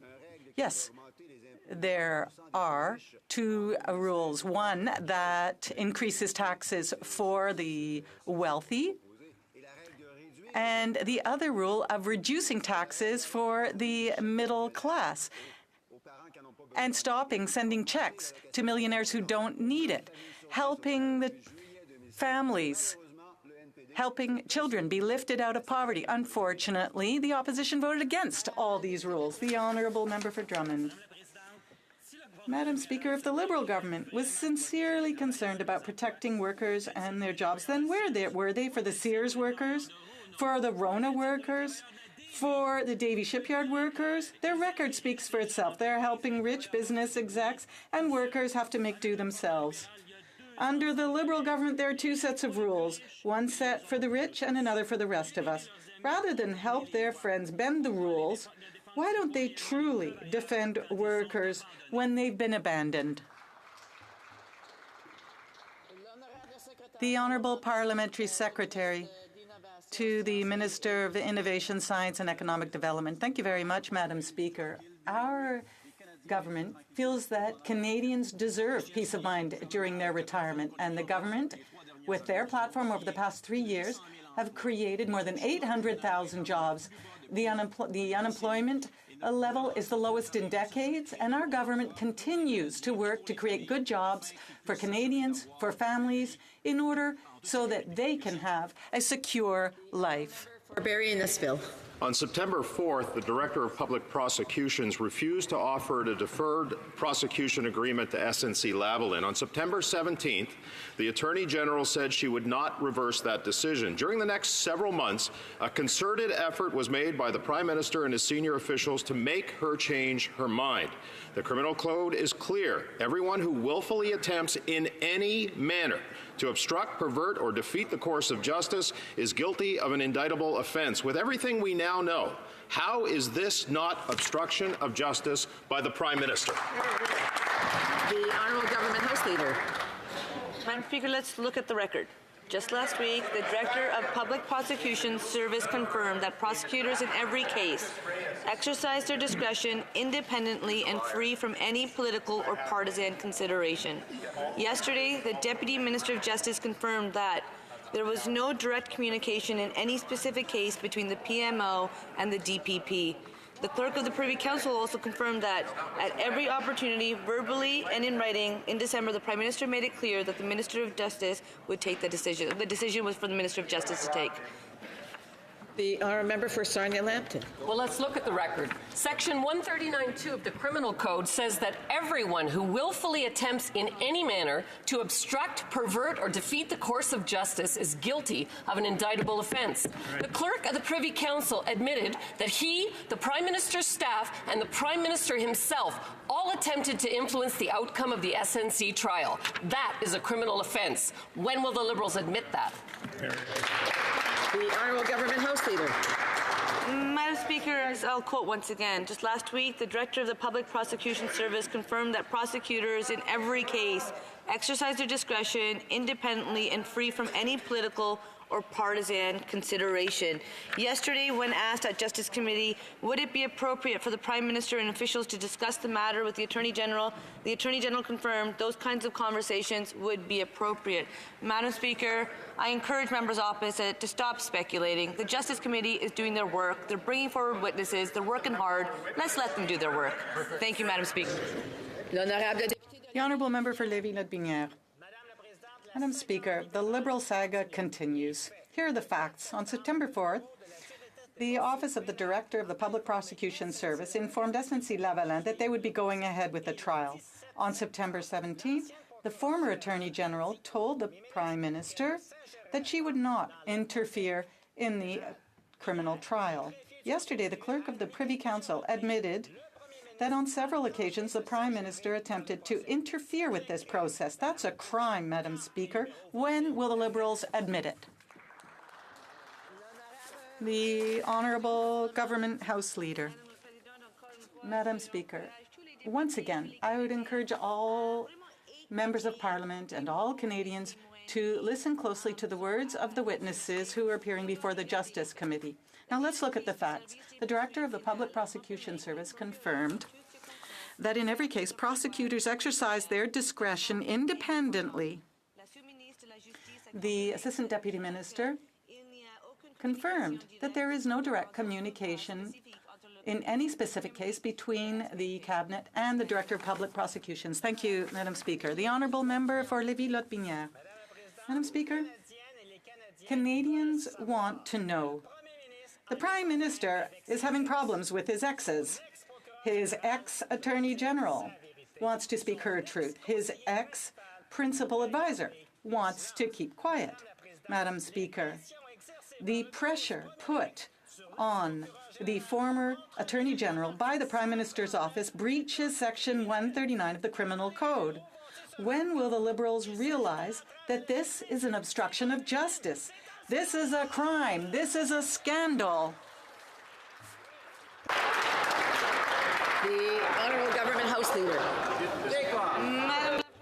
Madam Speaker, it's very important that Canadians have confidence in their institutions, and that is exactly why the Justice Committee members have worked together, members on both sides of the aisle, to invite witnesses who came. Members asked questions, and the witnesses answered those questions. We have confidence in the work of the Justice Committee members, and I think they have to be left to do their work. Thank you, Madam Speaker. Alderman Norfolk. Well, Madam Speaker, the Criminal Code states that any attempt to obstruct a judicial proceeding is a crime. September 4th, SNC-Lavalin learned that their criminal trial would go forward. On September 17th, the former AG told the PM that she would not interfere in the trial. And now we've learned that 3 months later, the PM's principal secretary and the clerk of the Privy Council continued to have discussions with her about interfering. Madam Speaker, is it ignorance or arrogance that keeps the Liberals from realizing just how much this looks like obstruction of justice? Hear, hear. The Honourable Government House Leader. Madam Speaker, I have stated for the record, I'll do again, that the Clerk of the Privy Council also confirmed that at every opportunity, verbally and in writing, in December, the Prime Minister made it clear that this was a decision for the Minister of Justice to take. Madam Speaker, we take seriously the responsibility of standing up for jobs and growing the economy. We will always defend and uphold the principles of the judicial independence and the rule of law. This matter is being looked at by the Conflict of Interest and Ethics Commissioner and the Justice Committee. We will work with them. We think they should get to do their work independently of this chamber. Thank you, Madam Speaker. The Honourable Member for Haliburton, Kawartha Lake, Brock. Madam Speaker, Section 139(2) of the Criminal Code states that everyone who willfully attempts, Madam Speaker, in any manner to obstruct, pervert, or defeat the course of justice is guilty of an indictable offence. The Clerk of the Privy Council, Speaker, admitted that he, the Prime Minister's staff, and the Prime Minister himself all attempted to influence the outcome of the SNC-Lavalin trial. That is a criminal offence. When will the Liberals admit that? The Honourable Government House Leader. Madam Speaker, as I have said, that we on this side of the aisle, the Liberal Party, we support the work of the committee. We support the independence of committees. That's exactly why, as a government, we increase the resources of committees, because we know that they need to do that important work. We know that the matter is being looked at by the Conflict of Interest and Ethics Commissioner and the Justice Committee. So when it comes to officers of Parliament, we respect their independence and we believe they should do the important work. We respect the independence of the judicial system, Madam Speaker. A clear difference between the Liberal Party and the Conservative Party is that we will not undermine our institutions like they choose to continue doing. Thank you. Bravo. The Honourable Member for Desnepe, Mississippi, Churchill. Madam Speaker, people in Pelican Narrows are suffering from a lack of affordable and accessible housing. The community has 266 new housing requests, but only the funding to complete 3. And that's not including the requests for home renovations. While the Liberals brag about their housing strategy, people in Pelican Narrows are still waiting for a place to call home. They cannot and should not wait any longer. Will the Liberals stop waiting and immediately invest in housing for the people of Pelican Narrows? The Honourable Parliamentary Secretary to the Minister of Indigenous Services. Thank you, Madam Speaker. Our government recognizes the unacceptable gaps in housing on reserve and in Indigenous communities. After decades of neglected underfunding by the Conservative government, our government is taking action. For First Nations housing on reserve alone, we have committed more than $1 billion, with more than 15,000 housing units being built and renovated. We've also rolled out as distinctions-based housing for Indigenous communities, 600,000 for First Nations, 600 million for First Nations, 500 million for Métis, and 400 million for Inuit. The honourable member for Leeds, Grenville, Thousand Islands, and Rideau Lakes. Go. Oh, I'm sorry. Sorry, I do apologize. The honourable member for Saskatoon West. Liberals don't seem to understand that reconciliation means housing is a human right. This week they announced funding that represents less than 2% of their national housing strategy to tackle the homelessness crisis of Indigenous people in urban centres.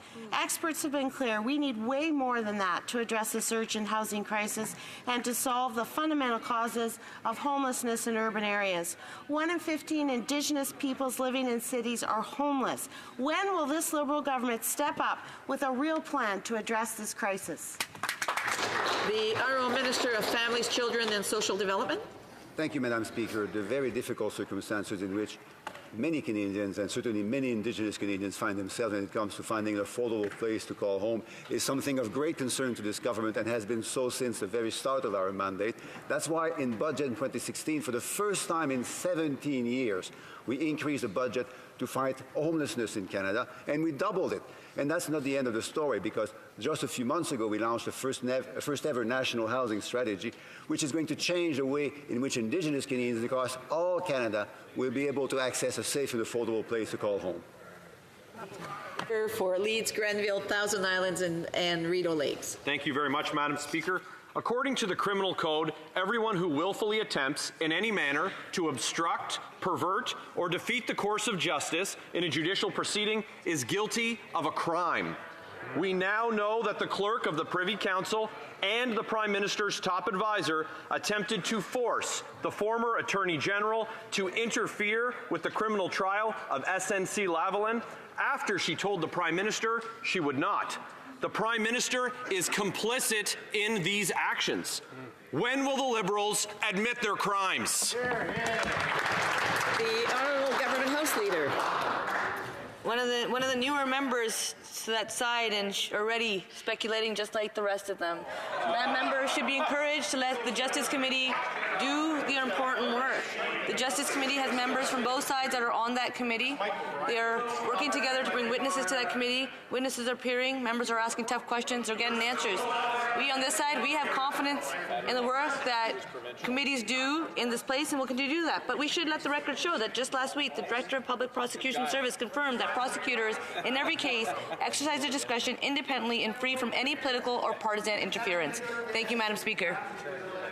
I do want to remind the members again that when somebody else has the floor, they should be listening to the answer to the question that that party has just asked.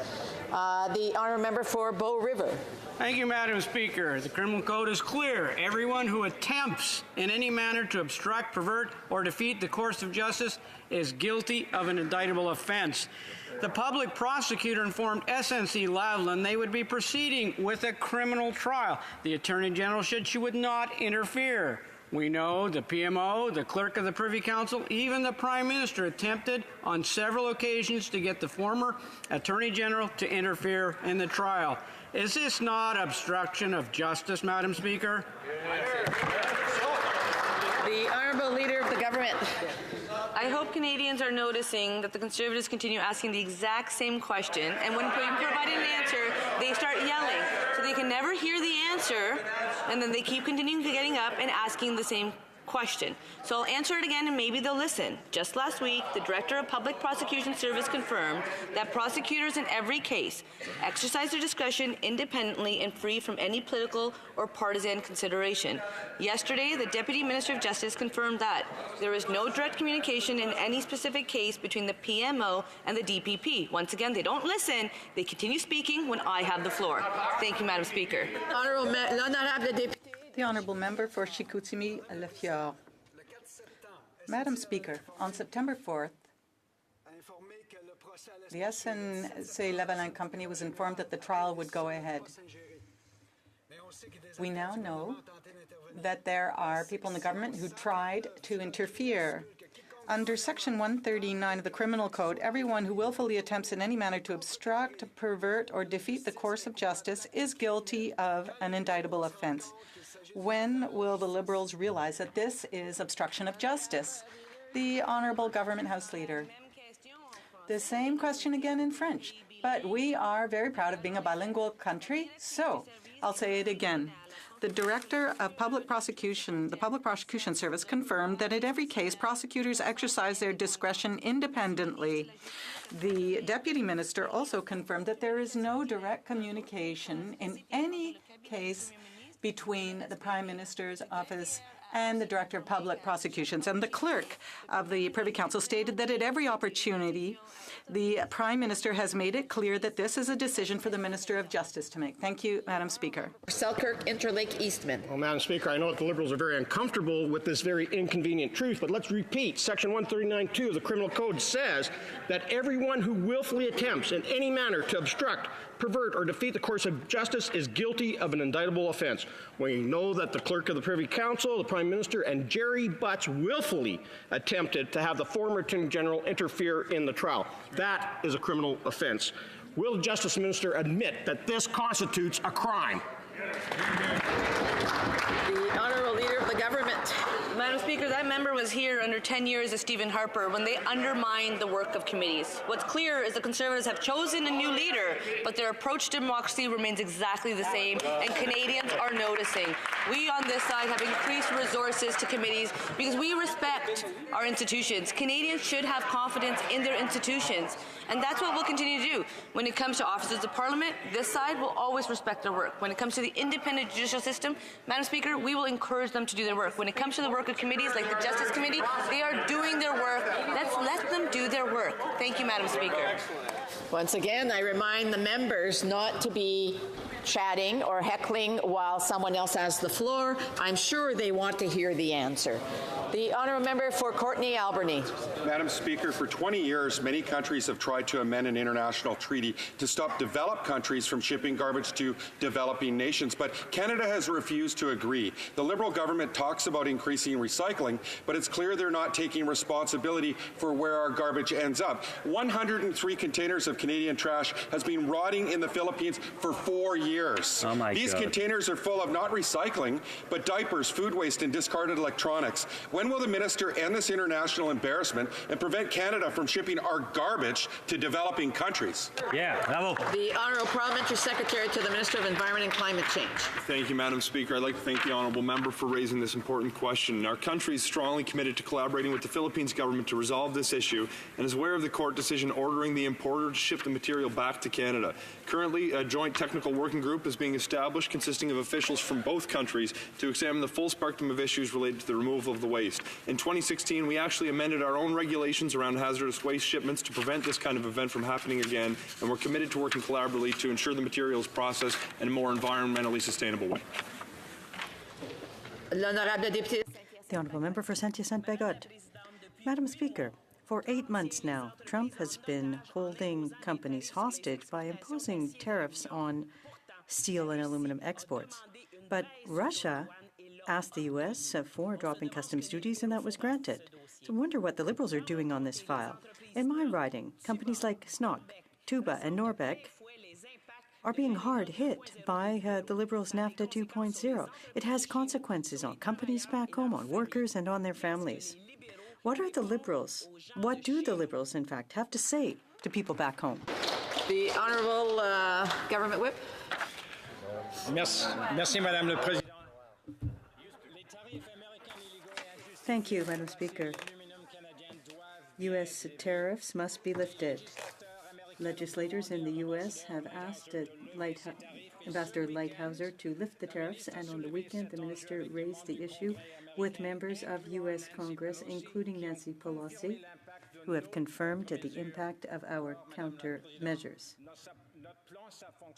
Our plan works. Recently, Carolyn Brady, Republican, stated that tariffs had to be lifted before Congress looks at the new NAFTA deal. I apologize. It's the Honourable Minister of Foreign Affairs. He used to be the government whip. L'honorable député de Pontiac. The Honourable Member.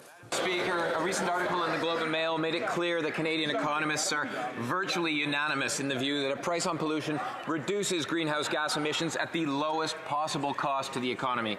They also went on to identify another fact, and I'll quote, "Under the federal policy that begins this spring, roughly 80% of households will receive rebates that actually exceed the amount they will pay." So, Madam Speaker, would the Parliamentary Secretary to the Minister of the Environment please clarify why Conservative politicians, not just these Conservative politicians, but others as well, are misrepresenting academic research and vastly overstating the costs for the average Canadian? The Honourable Parliamentary Secretary to the Minister of Environment and Climate Change. Madam Speaker, I want to thank the Honourable Member from Pontiac for his question and for his advocacy on the climate and environment files over these past few years. The fact is, climate change is real, and we have an opportunity and an obligation to do something about it. The opposition has been spending a lot of time misleading Canadians about our climate plan because, quite frankly, they don't have one of their own to talk about. We made a commitment to Canadians that we were going to take climate change seriously and do it in a way that makes life more affordable. We've established a plan that's going to put more money in the pockets of 8 out of 10 families in jurisdiction where this plan applies. We're working with Canadians on the best ways to cut pollution, and we're going to take no lessons from the opposition, who have no plan on how to contribute to the fight against climate change. The Honourable Member for Central Okanagan, Similkameen Nicola. Madam Speaker, Section 139, subsection 2 of the Criminal Code says that everyone who willfully attempts in any manner to obstruct, pervert, or defeat the course of justice is guilty of an indictable offence. We now know that the Prime Minister arranged for the Clerk of the Privy Council and his Principal Secretary to get the former Attorney General to interfere in the criminal prosecution of SNC-Lavalin. This was a sustained effort to avoid the trial. How are the actions, Madam Speaker, of the Prime Minister not criminal? The Honourable Government House Leader. Madam Speaker, we on this side will always defend and uphold the principles of judicial independence and the rule of law. And we know that this matter is being looked at by both the Conflict of Interest and Ethics Commissioner and the Justice Committee. Once again, Madam Speaker, we know that this matter is being looked at by the Conflict of Interest and Ethics Commissioner and the Justice Committee. We have confidence in our institutions. We have confidence in offices of Parliament. We have confidence in the independence of the judicial system. We believe that they should be able to do their work. Thank you, Madam Speaker. The Honourable Member for Mégantic-L'Érable. Madam Speaker, we've listened carefully to the Liberals since the start of the saga. Now, we know what the facts are. The Prime Minister's office, the clerk, and even the Prime Minister on several occasions tried to get the former Attorney General to intervene. Now, Section 139 of the Criminal Code is clear. Everyone who willfully attempts in any manner to obstruct, pervert, or defeat the course of justice is guilty of an indictable offence. Madam Speaker, what is the Prime Minister waiting for to acknowledge that he willfully obstructed justice? The Honourable Government House Leader. Madam Speaker, as I said in English, I will repeat in French. This matter is currently before the Conflict of Interest and Ethics Commissioner and the Committee of Justice. I hope he will listen carefully because I've been giving the same answer since the start of question period. We know that the Justice Committee has called witnesses. We know that witnesses on both sides are asking questions. Witnesses are answering the questions. The Commissioner and the Committee must do their jobs, and we would encourage them to complete it. The Honourable Member for Kitchener-Conestoga. Mr. Speaker, on September 4, the Office of the Public Prosecutor informed SNC-Lavalin that they would be moving forward with their criminal trial. On September 17, the former Attorney General told the Prime Minister that she would not interfere in the criminal trial. That should have been the end. But after that meeting, the clerk of the Privy Council and the Prime Minister's principal secretary tried to get the former Attorney General to interfere in the trial. When will this Prime Minister realize that this obstruction of justice is a criminal offense? The Honourable Leader of the Government in the House of Commons. Madam Speaker, just last week, the Director of the Public Prosecution Service confirmed that prosecutors in every case exercise their discretion independently and free from any political or partisan consideration. Yesterday, the Deputy Minister of Justice confirmed that there is no direct communication in any specific case between the PMO and the DPP. The Clerk of the Privy Council also confirmed that at every opportunity, verbally and in writing, in December, the Prime Minister made it clear that this was the decision for the Minister of Justice to make. Thank you, Madam Speaker. The Honourable Member for Red Deer Lacombe. Section 139(2) of the Criminal Code says that everyone who willfully attempts in any manner to obstruct, pervert, or defeat the course of justice is guilty of an indictable offense. The Clerk of the Privy Council has confessed that he and the Prime Minister's staff and the Prime Minister himself have all attempted to influence the course of the SNC-Lavalin trial. If the Liberals believe they've done nothing wrong, why was the former Attorney General fired, and why did Jerry Butts resign? The Honourable Government House Leader. Madam Speaker, so when it comes to the Prime Minister's former Principal Secretary, he has issued a public letter. He has made that letter available for all Canadians to read and hear his reasons. When it comes to the committee, the Justice Committee has asked for witnesses to appear. Members from both sides of the aisle have worked together to have those witnesses appear. We know that witnesses are appearing, members are asking questions. We think the committee should do their important work. Members opposite choose to speculate. We are a fact-based government. We will let the facts speak for themselves. Thank you, Madam Speaker. The Honourable Member for Kootenay, Columbia. Madam Speaker, with the high cost of loans, daycare and rent, many young Canadians are finding it extremely difficult to achieve the dream of home ownership. Through a series of rule changes by the former Conservative government, the maximum term for insured mortgages went from 40 years to 25 years. And instead of making it easier for first-time home buyers, Liberals further tightened mortgage rules. This is the same old story. While they make life easier for corporate friends, Liberals are shutting out young families from owning their own homes. Will the Liberal government put young families first and commit to introducing a 30-year term on insured mortgages? Good question. The Honourable Parliamentary Secretary. Thank you, Madam Speaker. We know that for many Canadians, the investment in a house is one of the largest investments they make in their life, and we know it's so essential for this investment to be well protected, and that is why we have taken steps to limit risks on the market and to focus on long-term access to financing. We are giving more tools to families, to people in need, in order to enable them to have financial prosperity and stability. The Honourable Member for Laurier-Sainte-Marie. Thank you, Madam Speaker.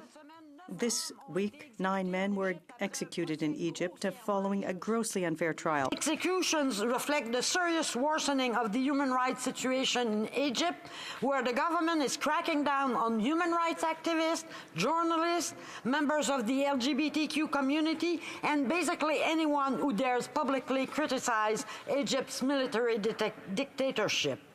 When will the minister break her silence and exert pressure on Egyptian authorities to uphold human rights and the rule of law?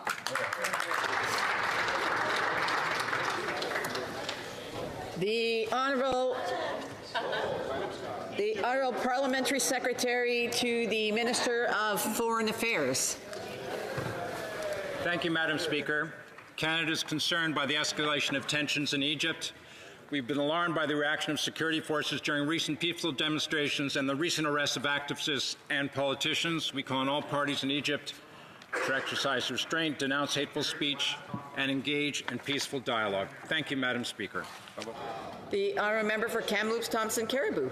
Madam Speaker, I just finished a tour of the Trans Mountain Pipeline, and I heard disappointment from so many. Construction camps were abandoned. We had massive piles of pipe just waiting to be installed. The First Nations entrepreneurs were losing money, and planned projects were put on hold because of this Prime Minister's mistakes. After paying $4.6 billion, $1 billion over the sticker price, my constituents need reassurance that there will be shovels in the ground before October 2019. Running out the clock is not an option. L'honorable secrétaire parlementaire.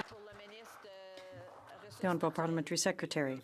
Our government has been steadfast in its commitment to do the hard work necessary to move forward in the right way on TMX by following the guidance from the Federal Court of Appeal.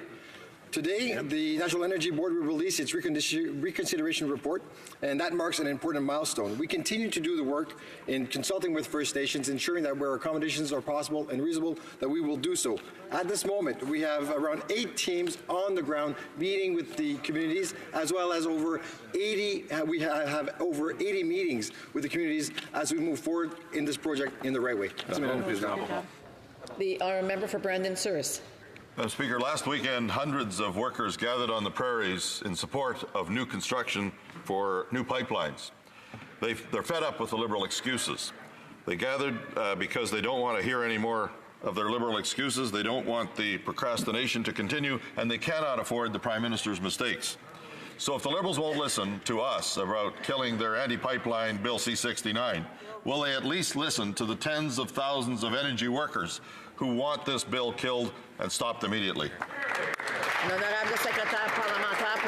The Honourable Parliamentary Secretary to the Minister of Natural Resources. Following the clear path provided by the Federal Court of Appeal in order to move in the right way through meaningful consultations. The Court was clear that we need to do a better job consulting Indigenous people, something that the Conservatives ignored for 10 years. And then they needed to account for the impact of marine shipping. That is the path that we are taking. We are taking the time, and we are not cutting corners to get this right like the Conservatives did. Merci, Madame la Présidente. Bravo. The honourable member for Foothills. Madam Speaker, every single week an energy company is laying off hundreds of workers or leaving the country altogether. And every week we get inaction and platitudes by the Prime Minister. This week, Steelhead LNG has shelved its pipeline in BC, and Devon Energy has announced it is selling its Canadian assets and exiting the country. Why, when it comes to 120,000 unemployed energy workers or a convoy of Canadians who come to Ottawa and fight for their jobs, will this Prime Minister not lift a finger? Why will he not fight for everyone? The Honourable Parliamentary Secretary to the Minister of Natural Resources. Madam Speaker, after 10 years of inaction under Stephen Harper, 99% of our oil exports were still sold to the United States. Their approach failed, and they're doubling down on that approach with their disregards for the courts, no plan to protect the environment and coastal communities, and with no plan to meaningfully engage in a two-way dialogue with Indigenous peoples. They disregard the courts. We are following the path that has been provided by the Federal Court of Appeal, and we're going to do so in the right way. The Honourable Member for Laval-Les-Îles. Madam Speaker, February 12th was the International Day Against the Use of Child Soldiers. This day was an opportunity to remember that we must always protect children from the risk of participating in the horrors of armed conflict. Can the Minister of National Defence inform the House of progress achieved by our government as part of the initiative launched by Romeo Dallaire to put an end to the use of child soldiers, and in light of our recommitment with the United Nations? Of National Defence. Madam Speaker, I want to thank the Member of Parliament from Laval-Les-Îles for the question and his hard work. In 2017, we launched the Vancouver Principles on Peacekeeping and the Prevention of the Recruitment and the Use of Child Soldiers, developed alongside the Romeo Dallaire Child Soldiers Initiative. Earlier this month, I attended a workshop with more than 120 member states and international partners that will provide practical advice on how to train forces on peacekeeping operations and how to best support them when they come home. The Vancouver Principles, which have the support of 71 states, are a clear example of how our government is re-engaging with the United Nations and promoting peace and security around the world. Thank you, Madam Speaker. The Honourable Member for Yorkton Melville. Madam Speaker, the Parliamentary Budget Officer has confirmed what veterans knew and what this Liberal Prime Minister denied.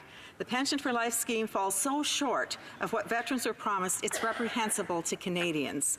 The report sent a shudder throughout the veterans community by revealing our most severely and permanently injured will receive on average $300,000 less under the Liberal pension scam. Why must Canada's most vulnerable injured soldiers and their families pay for this Prime Minister's mistakes? Hear, hear. Minister of National Defence and Veterans Affairs. Madam Speaker, our government is committed to ensuring our veterans receive the benefits and support that they deserve. The needs of Canada's veterans have changed significantly over the past 100 years since the Pension Act was introduced, and our support needs to change with it, Madam Speaker. Thanks to our government's $10 billion investments, all veterans today, including the most vulnerable, are better off than they were under the Harper Conservatives. Thank you, Madam Speaker. The honourable member for Kitchener Centre. Madame la Présidente. Madam Speaker, I hope that all members of the House saw last week's report that showed that over the past 20 years, more than 600 people in 30 different sports were victims of abuse. We need to stand up as a country, united in ending abuse, discrimination, and harassment in sport. Est-ce que le ministre de Sciences et de Can the Minister for Science and Sport update this House on what our government is doing to put an end to this problem that affects so many Canadians? L'honorable ministre des Sciences et des Sports. The Honourable Minister. I'd like to thank my colleague. This has been my priority since I became Minister for Sport. We announced strong measures to end abuse, discrimination, harassment in sport. Last week, sport ministers from across the country signed a declaration that will create a systemic culture shift in sport. And yesterday, I announced development of a universal code of conduct, which our sport partners like CAUSE said they were thrilled to see. Nous devons We must put an end to abuse. The honourable member for Durham. Today, SNC-Lavalin reported billions in losses and said this was attributable to the dispute with Saudi Arabia. The company and senior Liberal officials ramped up their lobbying efforts last year at the same time this government was having their Twitter dispute with Saudi Arabia. So, did the Liberals bow to corporate pressure because their foreign policy failures were leading to billions in losses? The Honourable Minister of International Development. The company is doing business right around the world, and in conducting that business, employing many thousands of Canadians, and it's very important economic development. You also know that we have embarked on a very aggressive trade diversification strategy, and we meet with companies around the world to take best advantage of that. We believe that Canada is better positioned now to be a leader in international trade than it ever has been before. Good job. The honourable member for Regina Louvain.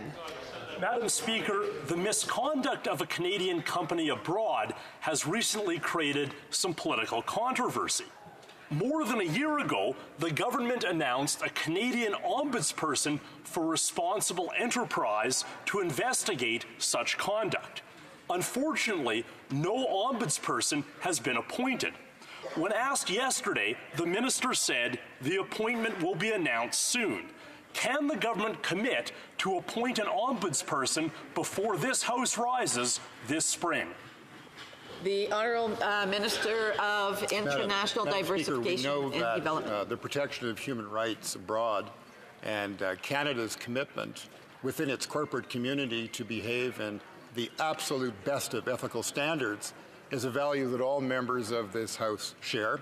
We also know that we are going to appoint the first ever ombudsperson for corporate social responsibility, and as I said yesterday, that appointment will be announced soon.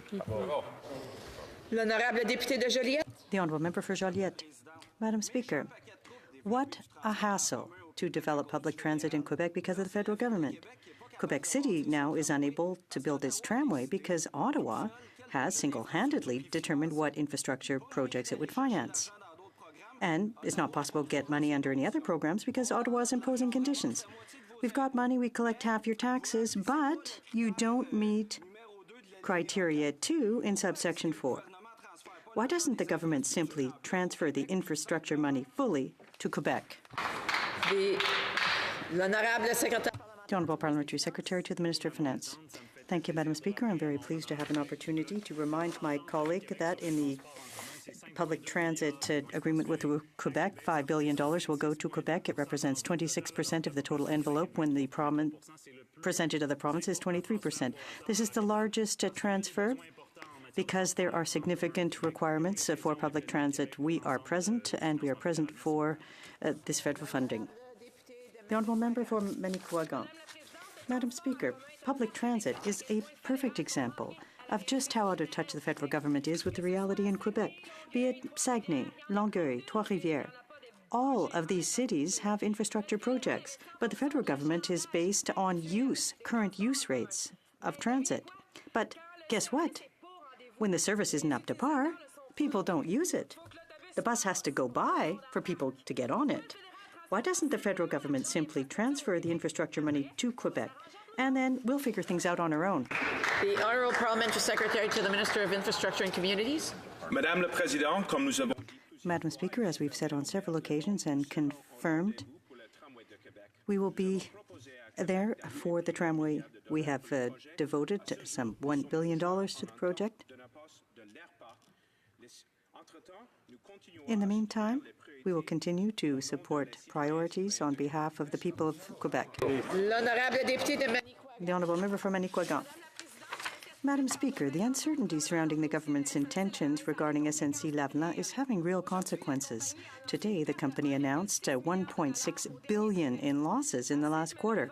At this pace, a fire sale or a massive layoff seem inevitable.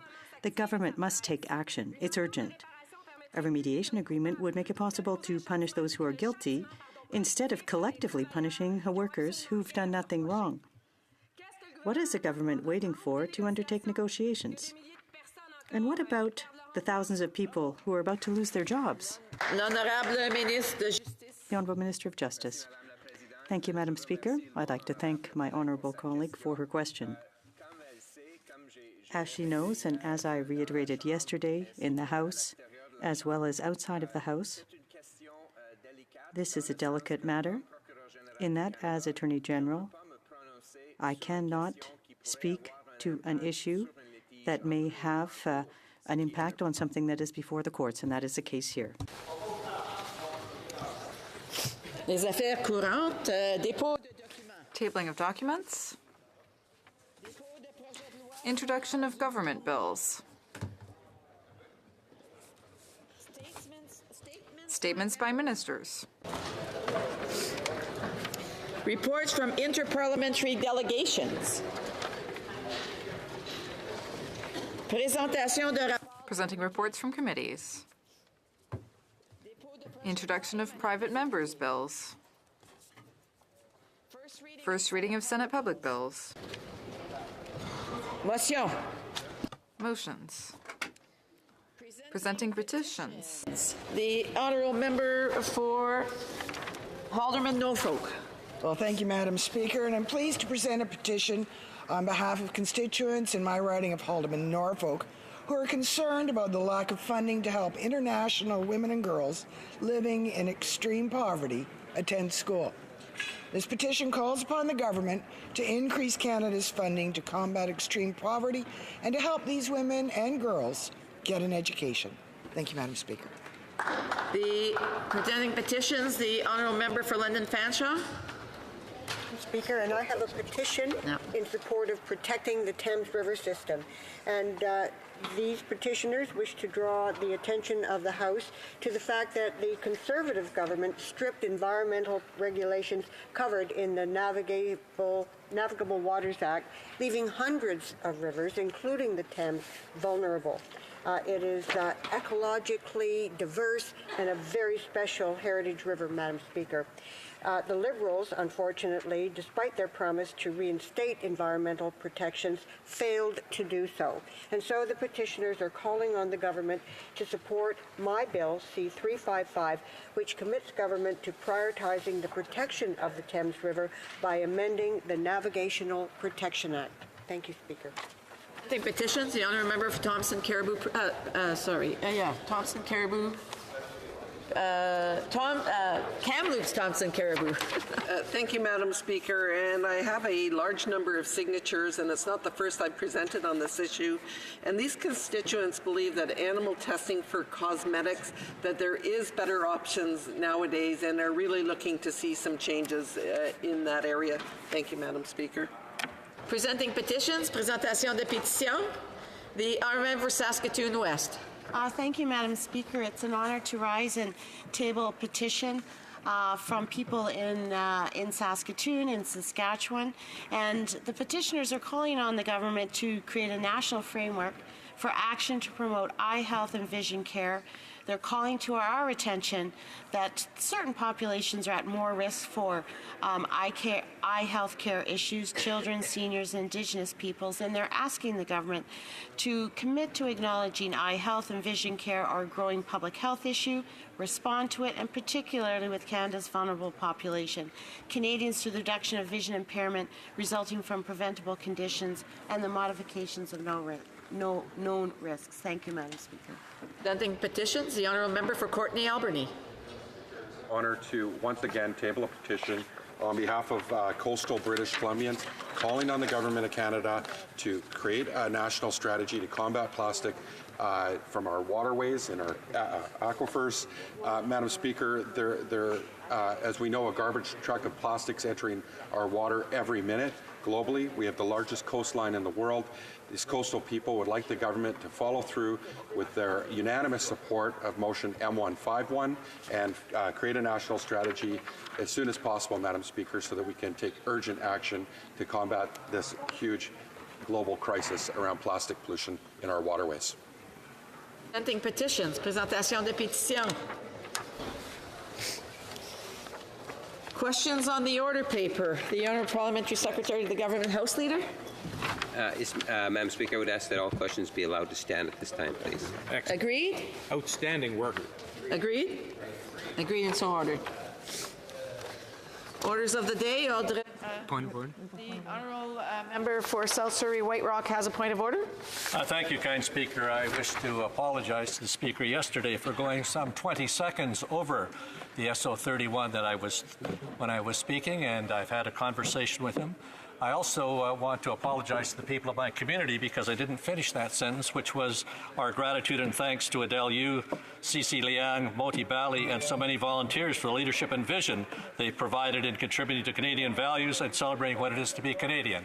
So I wanted to add that and extend my apologies. Thank you. So I do want to remind the member that we do accept apologies. However, the additional information isn't part of a point of order. Thank you. Orders of the day. Orders of the day, ordre du jour. Government orders, government bills. Commons. Of Bill C-77, an act to amend the National Defence Act. Resuming debate, reprise de débat. The honourable member for Courtenay Albany has 18 and a half minutes left. Thanks, Madam Speaker. Madam Speaker, again, like I had stated earlier, it's a huge honor to rise on this bill today, on Bill C-77. Again, as the Veterans Affairs critic for the NDP, I've met many veterans, many that have served in our military and been a witness to the struggles many of them have faced. And I want to ensure that we give them the vital tools, the right tools, put them in place for the individuals that have served our country to ensure that their long-term well-being is in good order, Madam Speaker, for the service they've put in uniform. And our men and women in service deserve to have a fair and impartial justice system that's working for them. And I believe that Bill C-77 takes many of the right steps in that direction, Madam Speaker. And that's why I'm happy to be supporting this bill along with my fellow NDP colleagues.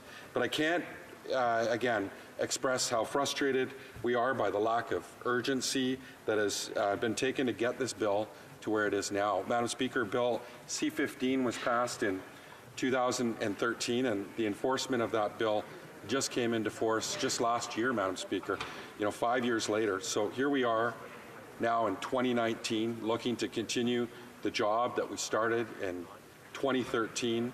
And I very much hope, Madam Speaker, that these important changes don't take another 5 years to enact and implement, simply because of our men and women in uniform deserve better than delay after delay. Madam Speaker, I also I want to mention that even that the fundamental principles that are being debated in this bill are still working from the excellent framework provided to us by Antonio Lamer in 2003. As I think we've seen today, all parties in this place are working to get this bill passed quickly, which we're grateful for. Partisanship hasn't really been the fault of slowing this process down. It's been a lack of political urgency, Madam Speaker, by previous governments, and I feel strongly that we need to do better. Here we are again in 2019, and once again we're under the gun to get this bill passed before the next election, and Canadians deserve better than to have this legislation die on the vine, Madam Speaker. I don't want to mistake anyone here that Bill C-77 has our full support. Again, I want to recognize that there are still steps that need to be taken to improve our military justice system.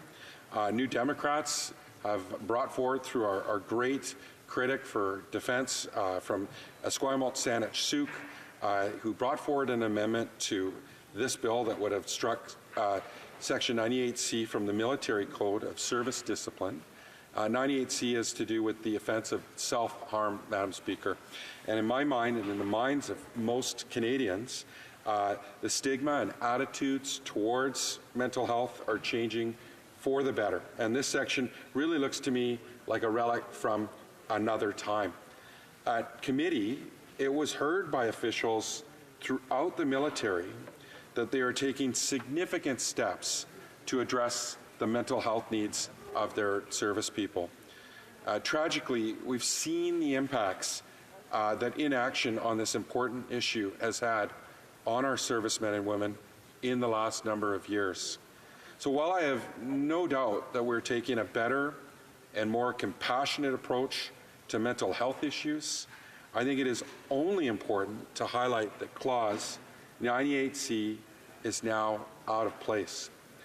As long as people can still see it on the books, they will still potentially be scared to bring forward their struggles and challenges and bring them forward, Madam Speaker. So those who are in the most valuable position need to have that avenue to seek help. In discussion with my colleague, the member from Esquimalt Saanich-Sooke, who spoke out about how his amendment, which would have removed this clause, was at first well received by the committee. Soon the Liberals on the committee's tune changed, and they felt like it would be a different study. And once they had their marching orders, the chair said his amendment was ineligible. So, Madam Speaker, well, I feel like most members in this House recognize the importance and independence of our committees. However, as we currently are seeing at the Justice Committee over the last few days, the Liberals are ready to give up on that independence once they've received their marching orders from a minister's office or the PMO. And it sounds to me like a similar situation occurred in the removal of my colleague's amendment to this bill. What is a shame is we heard some very compelling evidence regarding this amendment, which I think should be heard as the bill returns to this House. And as Sheila Fines explained at committee, quote, "It is disturbing that even today, under paragraph 98, subsection C, a service member could face life imprisonment for an attempted suicide. It would be more appropriate to consider self-harm under such circumstances as being symptomatic of a serious and urgent mental health concern and signaling the need for appropriate and immediate medical intervention," end quote. I think that explains it for itself, Madam Speaker, that this is undue punishment. Obviously, for a member that's suffering, we need to reach out and look after these members. And she went on to add, quote, "There is no benefit to leaving paragraph 98C in the National Defense Act, nor is there a downside to removing it. In my heart, I believe it is morally responsible," end quote. That's from Sheila Fines again, and that was from November 1st, 2018, her testimony. Even retired Lieutenant Colonel Jean-Guy Perron, who took a much more conservative approach, added, quote, "Including yourself, but if we focus on the other person, which I think you were leading up to, we have numerous other offenses, assaults, attempted murder, you name it, that would penalize you for the action you've committed toward the other individual that are captured in a way by paragraph 98C, so we could reach the same result," end quote. I mean, this is again, articulating this. I'm proud to say that I know the member from Esquimalt-Saanich-Sooke, that he won't be giving up on this fight, Madam Speaker, and he won't be giving it up on it easily. In fact, I look forward to having the opportunity to support his private member's bill, Bill C-426. And if we're truly committed to ending the stigmas around mental health and wellness, we need to commit ourselves to improving our services, but also ending the systems that reinforce these wrongly held beliefs. I think the most important step that this bill takes in this regard to the compassionate treatment of victims and their families, it is imperative that these individuals have strong protections and that the military justice system supports them in a way that, in a compassionate way, Madam Speaker, throughout the legal process. So Bill C-77 will harmonize the military justice system with the Canadian Victims' Bill of Rights, so victims in the military justice system would have many of the same resources that victims in our civilian courts would have. This would include keeping victims informed of the progress of the cases, and which I know can be an incredible relief. Lawyers by nature keep everything close to the chest, and not knowing what's going to happen next is a significant source of anxiety for victims and their families. The other addition, which will be most significant for victims, is the appointment of a victim's liaison officer to be assigned to support them through the process. We often ask our military personnel to do some of the most difficult and dangerous tasks for our country. Tools like a victim's liaison officer are the tools that we need to show that we have our servicemen and women's back when they are suffering. Madam Speaker, one area that I also believe this bill takes a positive step towards is in the area of reconciliation. I had the pleasure to work on the Veterans Committee's report as the standing Vice Chair of the Committee on Veterans Affairs. The report titled Indigenous Veterans from Memories of Injustice to Lasting Recognition. And while I think the report laid out some very important steps forward, it was also a stark reminder, Madam Speaker, that Indigenous members of our military have not always been treated equally or fairly. And as the Supreme Court determined in 1993 with the Gladue decision, it is appropriate to take Canada's colonial legacy into account for sentencing. And I'm glad to see that Bill C-77 will extend that decision from our civilian courts to our military ones. Our military justice system often deals with serious offenses, and it is imperative that every important factor is considered when these decisions are made. While I'm proud of the additional victims' rights which will be added in Bill C-77, the bill also takes steps to make the military justice system more fair and impartial for all parties involved. Regardless of which side of the justice system someone finds themselves, it is vital that they have confidence that the system is arriving at a fair and impartial decision. And while this can be all the more difficult in the trying situations that our military personnel often find themselves in, it is our duty to provide the tools and resources for fair trials to occur. By expanding the rights of an accused individual to go to trial by court-martial rather than by their commanding officer, we will be better able to protect Canadians' constitutional rights. I believe my colleague from Esquimalt, Saanich-Sooke, put it in the most simple terms. Quote, members of the Canadian Armed Forces are held to a high standard of discipline. Therefore, their judicial system should also reflect that high standard. Those who risk their lives for our country should not be denied their charter rights when facing trial.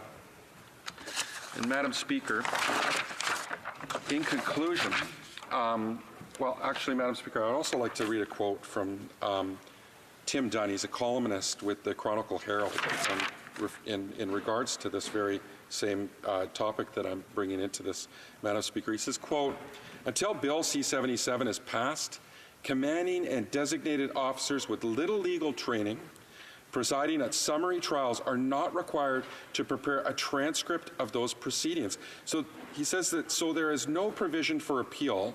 There is no requirement to apply rules of evidence to assure a fair trial, and an accused may be compelled to testify against himself or herself. So there is no constitutional right to protection against self-incrimination. Adverse inferences can be drawn with the silences of the accused, and the accused cannot be represented by a lawyer, end quote. So as I conclude my thoughts, Madam Speaker, I want to once again say how important it is to make sure we're able to enact the changes outlined in Bill C-77 in a timely manner. It has been years that we have known that these steps need to be taken, but we've delayed. And in that time, many Canadians have proudly worn a uniform. We owe it to those members and their families to make sure that our military justice system is more supportive to victims and fairer to everyone. And comments? The honourable member for Durham. Thank you very much, Madam Speaker. I'd like to thank the member for his speech and his work and awareness on veterans issues. Certainly, he touched upon most of that, much of that in his remarks. I would break it down even further beyond legislation, beyond debate, Madam Speaker, and ask that member whether the most important thing we need to restore with our veterans is trust.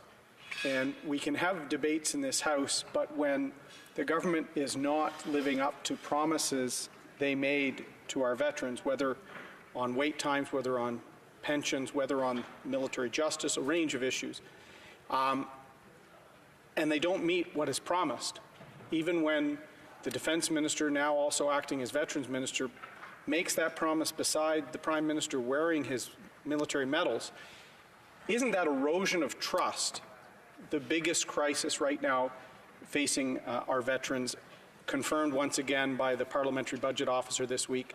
Does the member have any suggestions on how the government and now this double-hatted minister could start restoring the trust they've eroded? The honourable member for Courtenay-Albany. Thank you, Madam Speaker. And first, I want to thank the member for his question and for his own service to our country, Madam Speaker, and for his work on Veterans Affairs. And as a former minister, he knows full well how complicated the Veterans Affairs file is. It's not something that you can do on the side of your desk and think that you're going to get the job done. There's over 700,000 veterans in our country, Madam Speaker, and the Minister of Defense is actually leading the largest department in our country. And for him to think that he's just going to do this on the corner of his desk is an absolute insult, Madam Speaker. So this government needs to prioritize getting a capable minister in place. They've failed to live up to their promises. They're only meeting half of their own government set service standards, and they're literally in a place of chaos. It's a mess at Veterans Affairs. Veterans are falling through the cracks. The PBO report yesterday was just another example of their broken promises. In fact, I beg to argue that they actually need to apologize to veterans for their broken promise. The PBO report outlined, as the member know, and he's been a great advocate for Sean Brea, and he's been calling on the government to apologize to him. Well, I think that he was vilified yesterday, Madam Speaker, by what was really the truth that Mr. Brea was speaking. And the government owes them an apology, and they need to hire a full-time Veterans Affairs Minister and show veterans and our military personnel that are serving right now, if they see this right now of how they're going to be treated as veterans, what an insult, Madam Speaker. And that's certainly not the way we want to inspire and motivate the people that are putting their life on the line. So I appreciate the question from the member, his advocacy, and I want to call on this government to do the right thing, appoint a minister immediately, and let's get to work. Questions and comments? The honourable member, l'honorable député de Saint-Hyacinthe-Bagotte. The honourable member for Saint-Hyacinthe-Bagotte. Thank you, Madam Speaker. I'd like to thank my colleague for his remarks. I was particularly struck by what he said about the committee work. I have a lot of respect for parliamentary committee work, which should be, and I'm saying clearly, which should be an opportunity to improve bills under consideration. We're here to listen to experts. The witnesses who come before committees are well prepared. They have well thought out arguments. And my colleague spoke about all the tactics that occurred in committee to prevent the 98C clause from being amended or deleted. But we know that an attempt, a suicide attempt, can lead to long-term imprisonment, and yet it is a sign of a need for immediate medical intervention. Can my colleague tell us how he perceived these various tactics that were used to prevent the suppression, or rather the deletion of that clause? Courtney Alberni. Yeah, thank you, Madam Speaker. That's a great question, and I really appreciate my colleague and her work, and she always brings forward really thoughtful comments looking out for the best interests of Canadians, and I appreciate her comments in regards to committees. You know, Madam Speaker, we're not just seeing it at Justice Committee, the whip from the PMO's office and direction from them to not actually advance really important issues for Canadians. But just even at Veterans Affairs Committee on Wednesday, my good friend, the critic from the Conservative Party and the other vice chair at the Standing Committee on Veterans Affairs asked a simple question, Madam Speaker. He put forward a motion to have the Defence Minister come, who's now the Veterans Affairs Minister as well, come and testify at committee to go over estimates, Madam Speaker, so that they're scrutinized before they're tabled in the House next week. This was something we were told weeks ago that would happen, and instead that wouldn't even be heard. In fact, they wouldn't give unanimous consent to even debate the motion, Madam Speaker, to invite the Defence Minister. Now, Madam Speaker, this is not serving Canadians. That's not in the best interest of Canadians. And we're talking about over $300 million that the government's asking for without it being scrutinized. Madam Speaker, this is a complete, absolute failure to the veterans that we're serving, to Canadians. It's not fair in terms of how we're managing taxpayers' dollars without that absolute scrutiny and trust. And Madam Speaker, I'm sure that the minister would be able to speak to those important issues, but committees need to be separate, and they shouldn't have that influence from the PMO in getting that direction. Questions et commentaires. The honourable member for London North Centre, yes. Thank you, Madam Speaker. I've had the opportunity to get to know the member opposite, not terribly well, but well enough to know that he's sincere. So I won't say he's being disingenuous today, but I will say that he neglected to mention in his speech the fact that the Minister of Defence did invite the Standing Committee on Defence to look at the issue of suicide and self-harm. Certainly the provision that he is calling attention to is important to examine, but it was called out of order by the chair of the committee, which does happen from time to time within committees. The committees are the masters of their own destiny, as we always say. We recognize that on this side of the House, unlike on the opposite side, when that Prime Minister's office under Mr. Harper controlled committees. I can tell you that I belong to the Standing Committee on Finance. I've worked on foreign affairs. There's no control of committees. We are independent.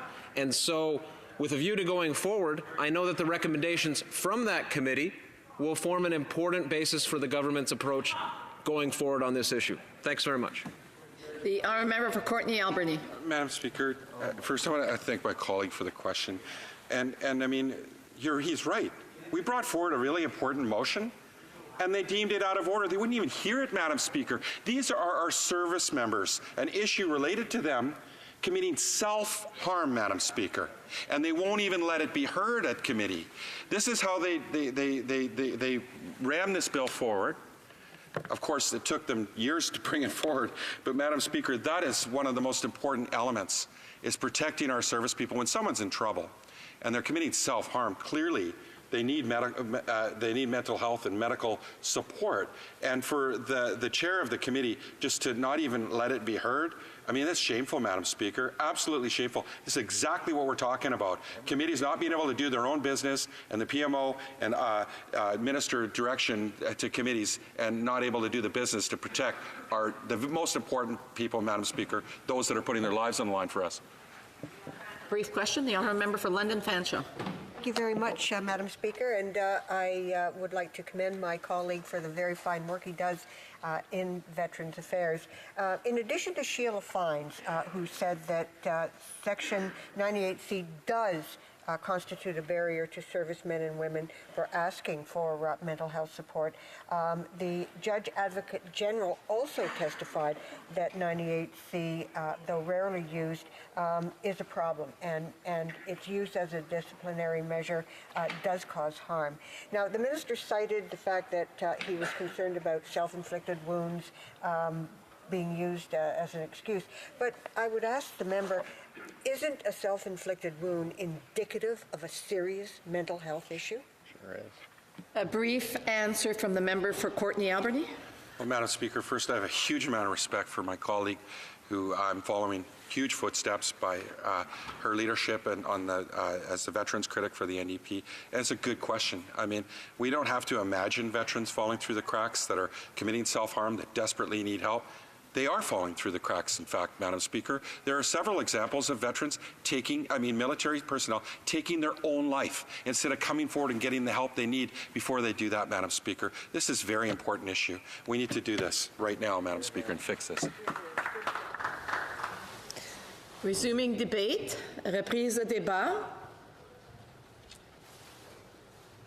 The honourable member wants to be recognized, has to stand. So the honourable member, Sydney Victoria. Thank you, Madam Speaker. So to resume debate, I'm going to be sharing my time with the member from London North Centre. So we'll be splitting our time. So, Madam Speaker, it's a pleasure to be here to speak on this, especially from an area, Cape Breton, where we have one of the highest contributions, I think, per capita in the world wars and conflicts. We still have a big contingency coming out of Cape Breton. So we also, in my riding, we have the largest population of First Nations people in Eastern Canada. So it's an honor for me to rise today to address and discuss the Indigenous sentencing provision within the proposed changes to the National Defence Act Bill C-77. As our Prime Minister often says, no relationship is more important than the one the Government of Canada has with its First Nations people. It's why our government has put an unprecedented focus on reconciliation and renewing nation-to-nation relationships with First Nations, Inuit, and Métis people. Our efforts to renew these nation-to-nation relationships are based on recognition and implementation of rights. It's on respect, it's on cooperation, and it's on partnerships. Indigenous people have proudly served this country each time we've called them up in our armed forces. Throughout their service, they have brought their unique and important perspective to the Canadian Armed Forces.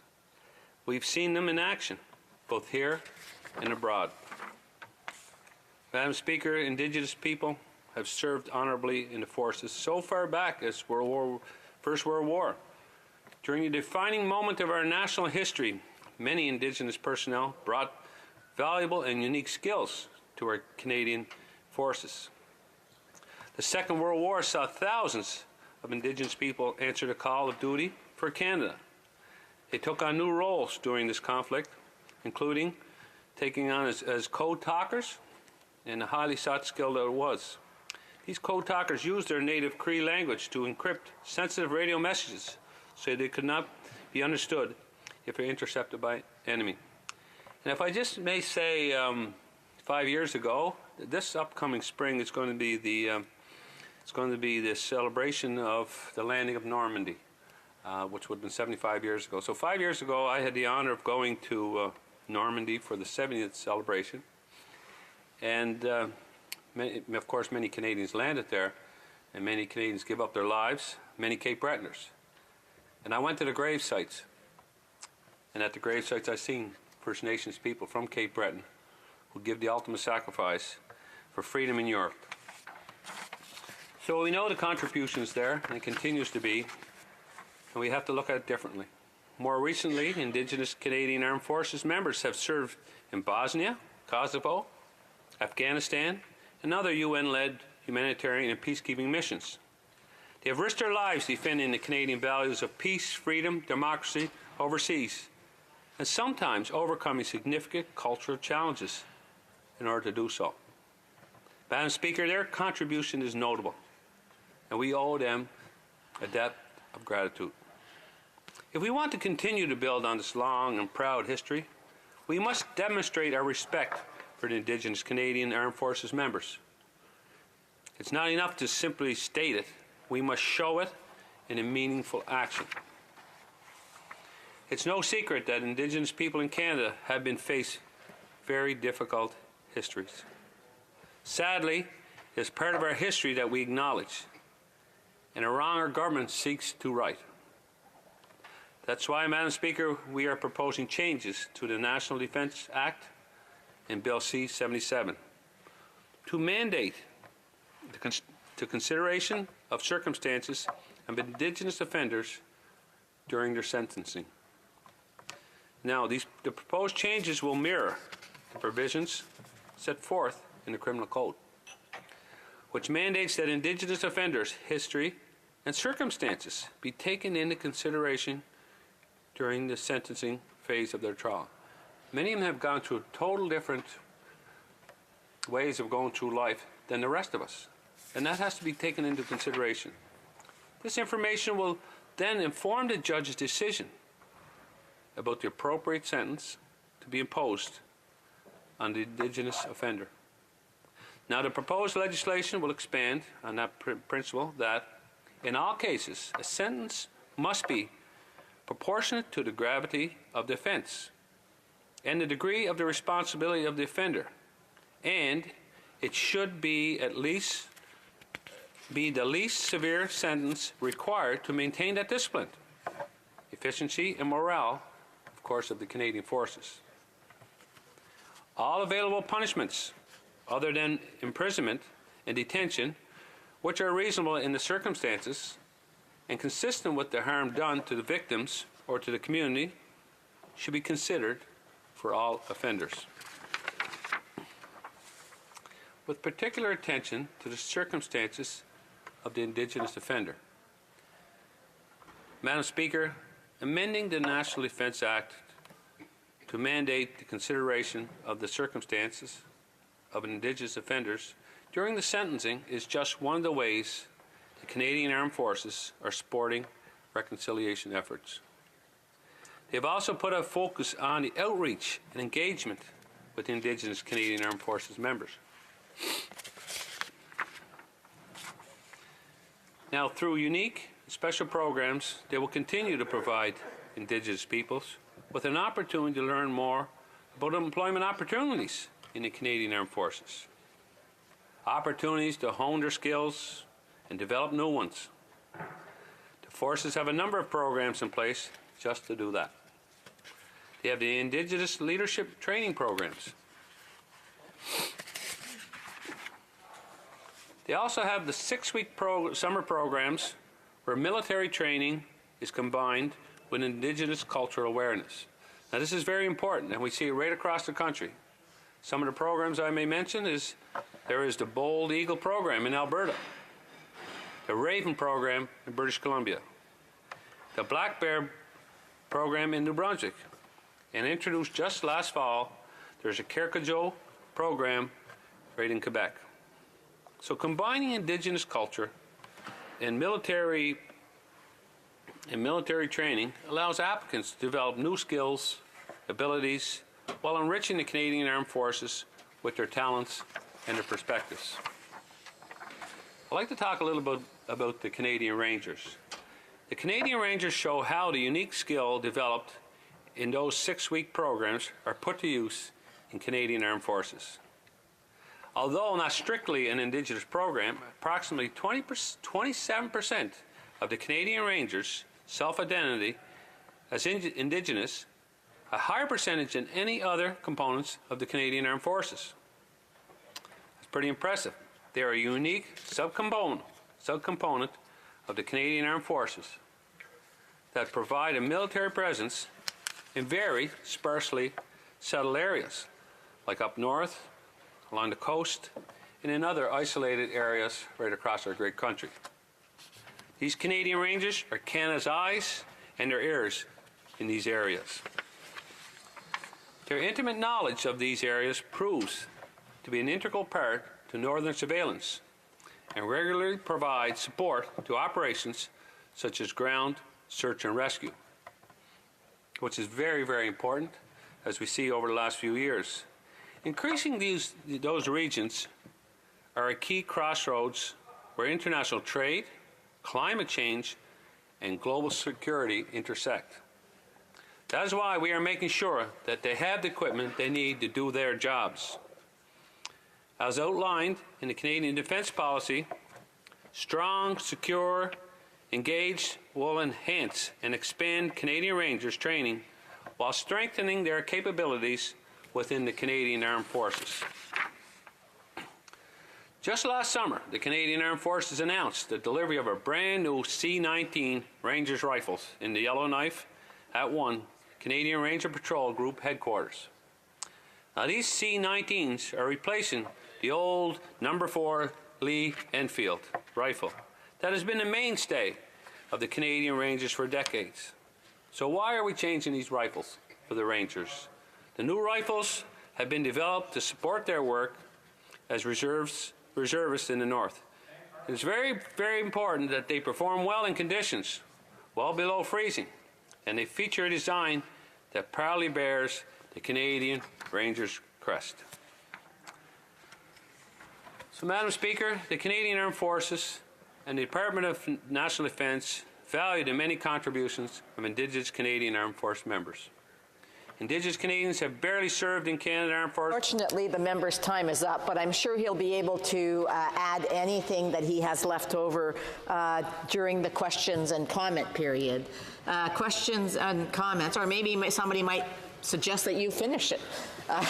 The honourable member for Selkirk Interlake Eastman. Well, I'm not going to do that, Madam Speaker. I wouldn't mind asking the member from the Liberals for a comment. I realize in the speech you spent a lot of time talking about Indigenous members and the way Canadian Armed Forces is trying to be more inclusive in bringing members of the Canadian Armed Forces through the recruitment process.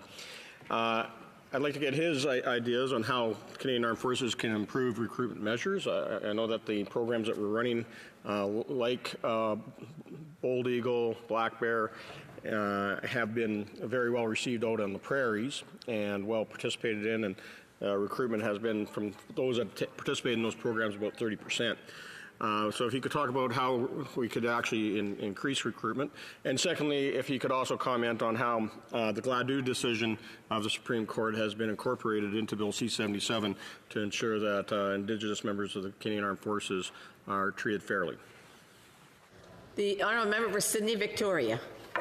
I think when the honourable member asks how we can get more Indigenous people in the armed forces, how we can help them feel more comfortable, how we make them feel that they're part of the team. I think we see it right back, I see it right back in our hometown in Cape Breton, where we have, like I said, we have the largest population in Eastern Canada, First Nations people. And we see them. We see them as cadets. We see them starting as cadets. We see them in the reserves, and we see them being part of and so it's his history. But they want to, we also have to show them that they get the respect, and if things go a little sideways for them, that we can help them through it. Can we do more? Yes, we can. But I think it starts at a very young age, and I think what we see and what I see, especially the role models that have gone before them and done a great service. So that's where I see it happening right there, and I know this program that I'm talking about today, it's more or less to help them when they get in a serious situation and understanding that. But I think we all can do our part. And also we got to make sure that we can tell them. We do have to allow for other questions, so maybe the member will be able to finish his train of thought with the next answer. The honourable member, questions and comments? The honourable member for London North Centre.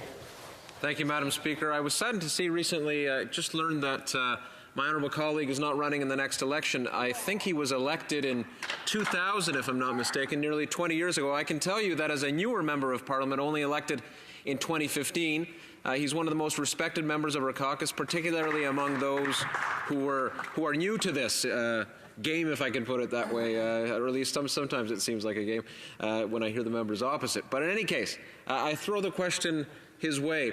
He has seen a lot over the course of his career, over the past nearly 20 years. If he could comment on the evolution of issues around Indigenous folks, LGBTQ2 folks, particularly perhaps with reference to the military, but in general terms, because Bill C-77 incorporates a lot of those issues, and I think it's progress that I'm not sure we would have seen even 5 years ago. Thank you, Madam Speaker.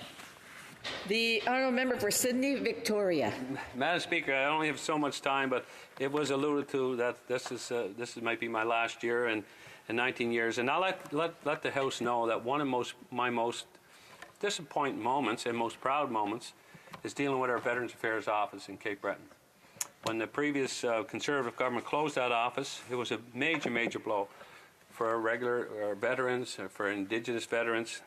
And one of my most proud moments is when the Prime Minister came back and reopened that office. And I see it every day, and the veterans are going in there and they're getting the services they need face to face, because Cape Breton has one of the highest contributions to people in military services, and they deserve that service. So thank you for the question from the honourable member. And I have to say that was one of the most proudest moments when we opened those Veterans Affairs offices, especially in Cape Breton. Thank you. Resuming debate, reprise de débat, the honourable member for London North Centre. Well, thank you very much, Madam Speaker. It's an honour here to stand and speak about Bill C-77. In November of 2017, Madam Speaker, the Prime Minister rose in this House to issue a formal apology to members of Canada's LGBTQ2 community for historic injustices inflicted upon them in this country. Today, I am proud to rise in this chamber to speak about the steps our government continues to take through Bill C-77 to protect this community. But first, Madam Speaker, I wish to offer some historical context so that we can all understand why this aspect of Bill C-77 is so fundamentally important. Canada has a history of policies, practices, and federal legislation that led to the oppression of and discrimination against LGBTQ2 people in our country. Consenting adults were charged, prosecuted, persecuted, and punished for engaging in same-sex relationships. And the Government of Canada from the 1950s and for nearly 40 years straight undertook a systemic campaign to persecute employees who were or who were suspected of being members of the LGBTQ2 community. Instead of being respected and appreciated for their public service, they were fired, discharged, or bullied into resigning through a campaign that became known as the Purge. It is a shame on our history, Madam Speaker. In the Canadian Armed Forces, Madam Speaker, treatment of LGBTQ2 members was no better. From 1967 until 1992, the Canadian Armed Forces policy on homosexuals was contained in Canadian Forces Administrative Order 19-20, an order that reflected the government's policy of the time. The CFAO and other discriminatory policies prohibited the recruitment of or retention of homosexuals in the public service, the RCMP, and the military. During that dark period, Canadian Armed Forces members were spied on, interrogated, and persecuted by their brothers and sisters in arms and those who led them, by the very institutions to which they had dedicated their lives, namely this Parliament. Friends were encouraged to spy on one another and turn on each other for the grave crime of loving someone. Friends were encouraged to spy on one another and turn on each other for the grave crime of doing nothing more than loving who they loved. They were treated with terrible indignity, and then they were forced out of the forces and stripped of their rank, their life's work, and their future as members of the military. Most notable of all, Madam Speaker, is that so many members of the LGBTQ community chose to hide their true identities so that they could serve the country despite its great intolerance and rejection of them. We ask members of our armed forces to put service before self. So many in the LGBTQ community have modeled that ethos, demonstrating incredible selflessness and tremendous bravery along the way. Today, we are working hard to make reparations for the harms that were inflicted on members of this community. An LGBTQ2 class action final settlement agreement includes recognition measures, broad-based reconciliation, and memorialization of measures for the Canadian Armed Forces and RCMP members and other government employees affected by discriminatory policies. It also includes measures for an individual compensation. Upon request by affected members, a Canadian Pride citation and a letter of apology will be awarded to them by the Canadian Armed Forces. A note to file may also, upon request by an affected member, be added to the file of any former member who was investigated, sanctioned, or released, to make it clear that their release was the result of wrongful policy by the government or the forces.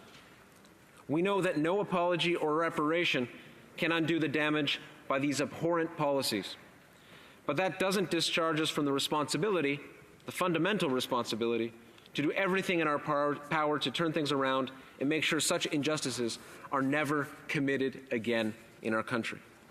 Today, LGBTQ2 Canadian Armed Forces members have the same rights as any other Canadian Armed Forces members to work in a harassment-free workplace and to be treated with dignity and with respect.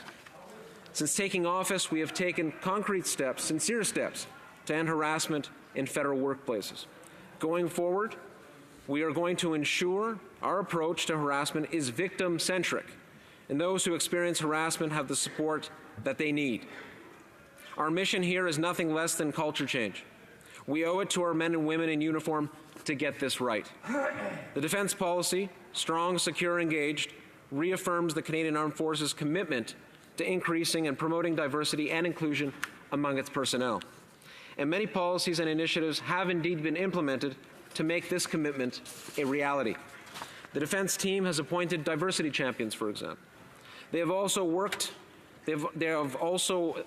towards integrating gender-based analysis plus into all defense activities, from the design and implementation of programs and services that support our personnel to equipment procurement and operational planning. In January of last year, Madam Speaker, the forces implemented a positive space initiative in support of LGBTQ2 members. The intention is to foster the creation of a safe and inclusive work environment for all individuals, regardless of their sexual orientation, gender identity, or gender expression.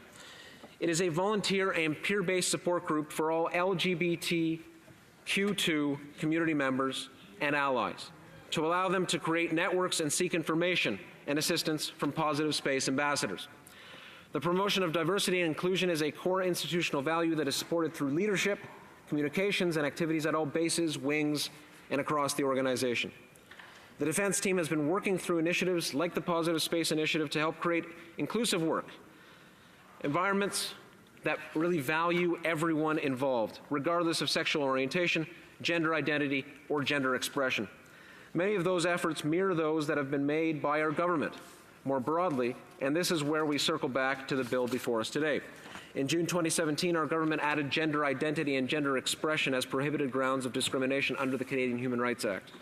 Bill C-77 will bring the military justice system into alignment with aspects of the civilian criminal justice system, specifically Section 718.2 of the Criminal Code. Let me be clear about what these changes mean.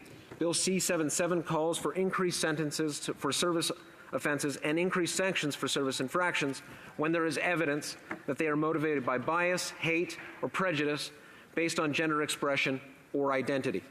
Targeting people for their gender expression or identity is especially egregious. There is simply no room in Canada for that kind of hatred, and we are proud that Bill C-77 reflects that fundamental value. This focus on deterring crimes based in hate for those whose gender expression or identity differ from our own is just one more step in significant progress that the forces have made in changing its culture to one of greater inclusivity and diversity. These changes will help the Canadian Armed Forces ensure it remains an institution based on honor, honesty, and integrity. In that sense, the gender expression and identity clause of Bill C-77 is very much aligned with the military ethos as well. In closing, Madam Speaker, I'm proud of the work that the Government of Canada has done to right historic wrongs against the LGBTQ2 community, something that folks in London have called for a long time, and I'm glad to see our government put these changes into place. Proud of the work that the Canadian Armed Forces is doing to build a diverse and inclusive military for all Canadians. And I'm proud to stand today to highlight a small but essential inclusion in Bill C-77, which makes clear our steadfast belief that there's no room in Canada or in our military for such discrimination ever again. Thank you, Madam Speaker. Dans un commentaire, the honourable member for Ottawa West Nepean.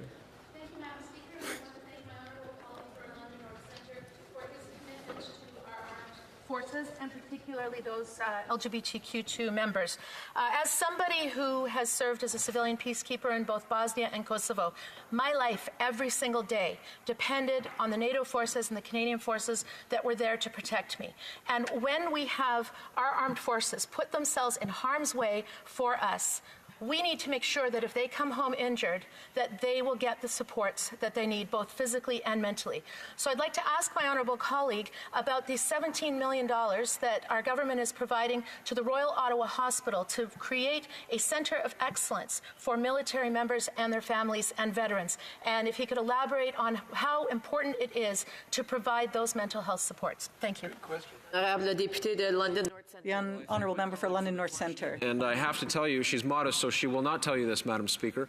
This is an individual member of Parliament that has committed her life to democracy, to activism, both in this country and abroad. We are very fortunate to have her in this House. I work with her on the Subcommittee for International Human Rights, and that committee is strengthened because of her presence.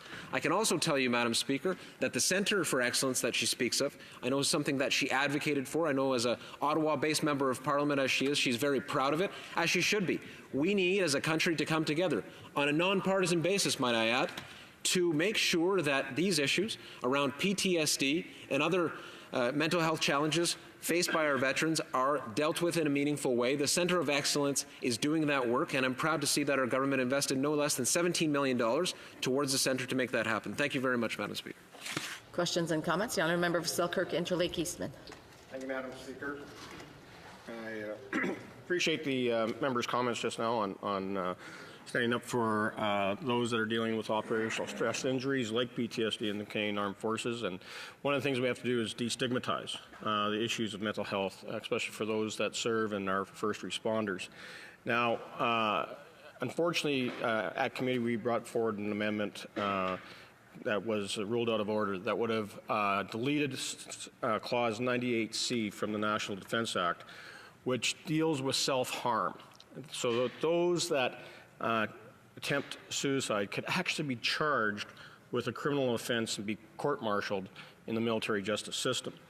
I'd ask this member if he would support finding an expeditious way that we can remove 98C on self-harm and make sure that those that right now are too afraid to step forward with mental health because they are concerned they might be charged under the National Defence Act with self-malingering, with self-harm, and they really are just crying for help, and we should do everything to make sure that the regulations and the rules and the legislation gets this right. The honourable member for London North Centre.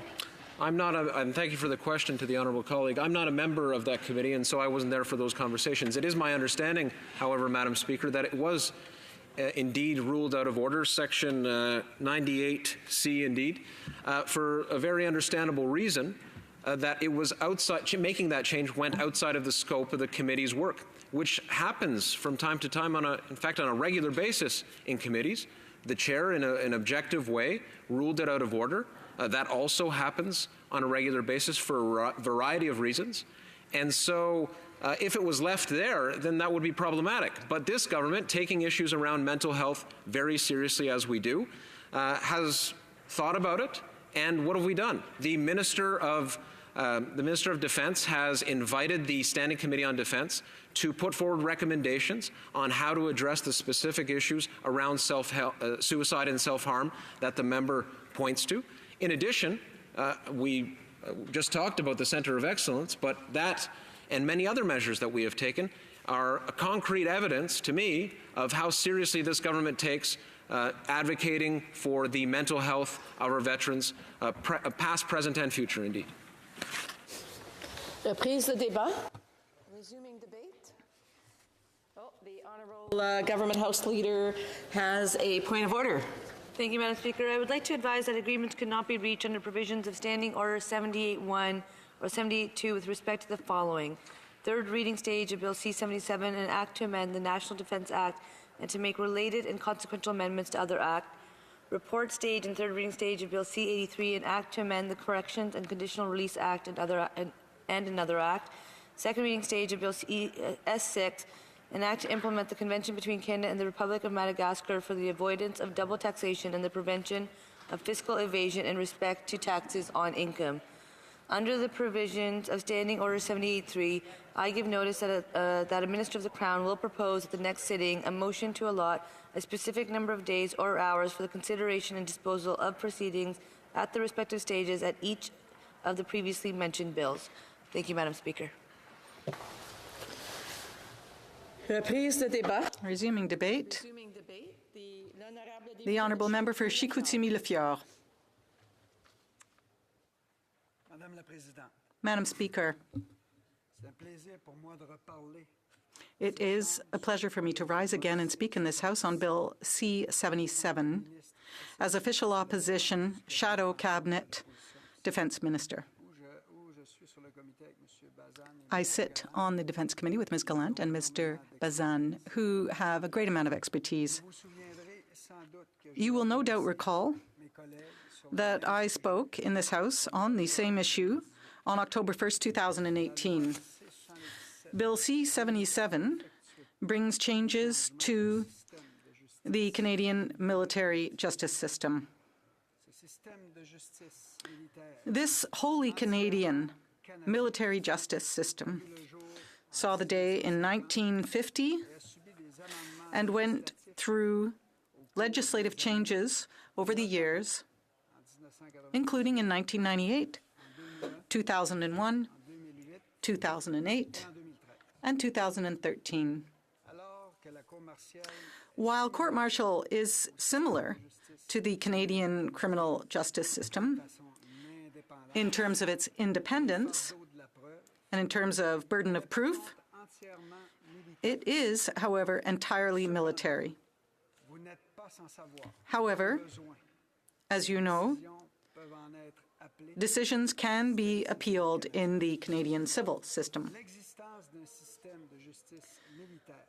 The existence of a Canadian military justice system was recognized over the years, including in the Canadian Charter of Rights and Freedoms, where it is specifically referred to.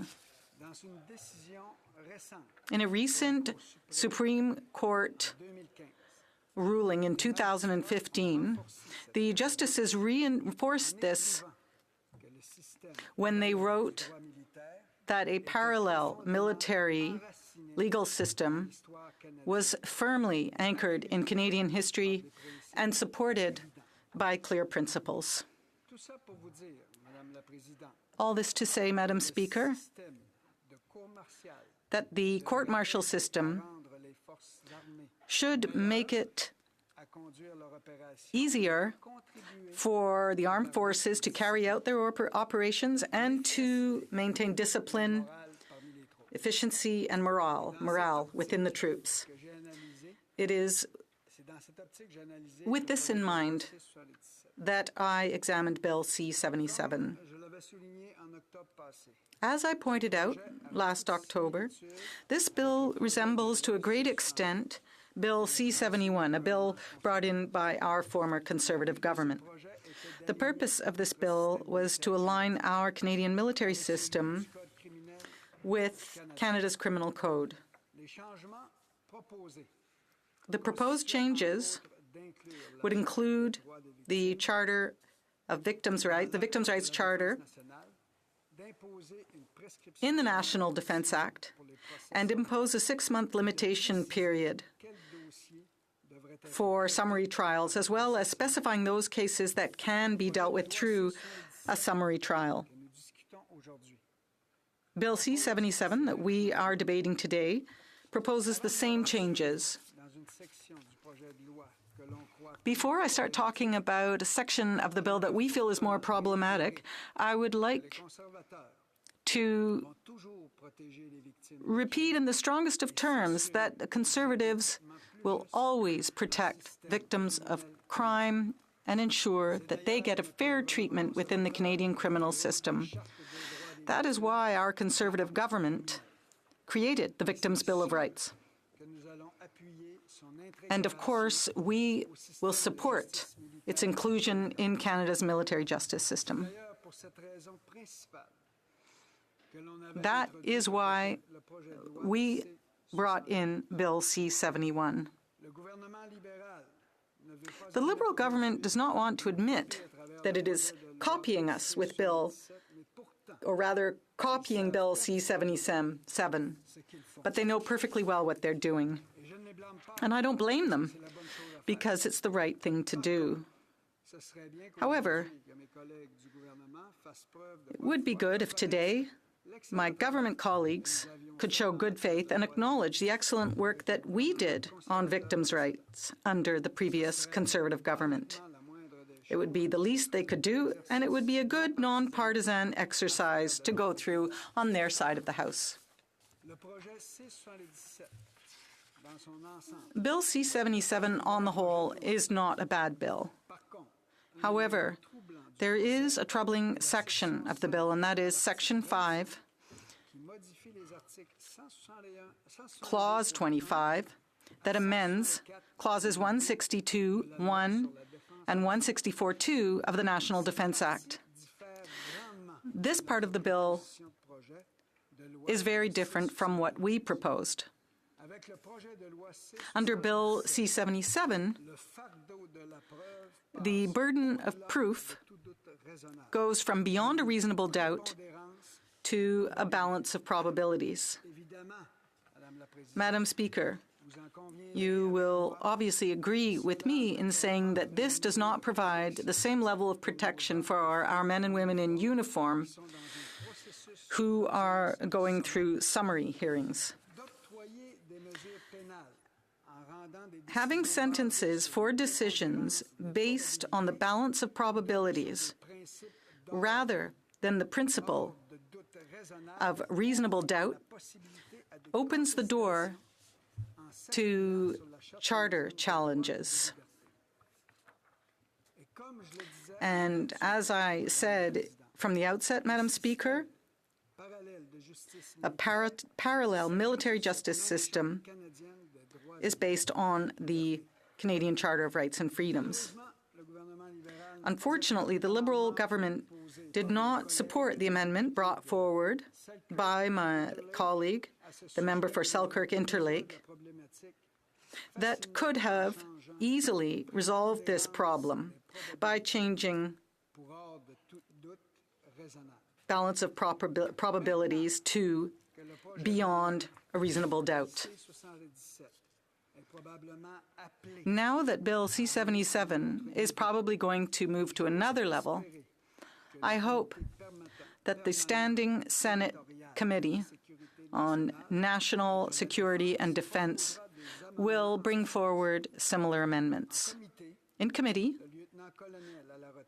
the retired Lieutenant Colonel Jean-Guy Perron and the Bar of Quebec told us that they were concerned that the balance of probabilities could be an infringement on the rights guaranteed under the Charter.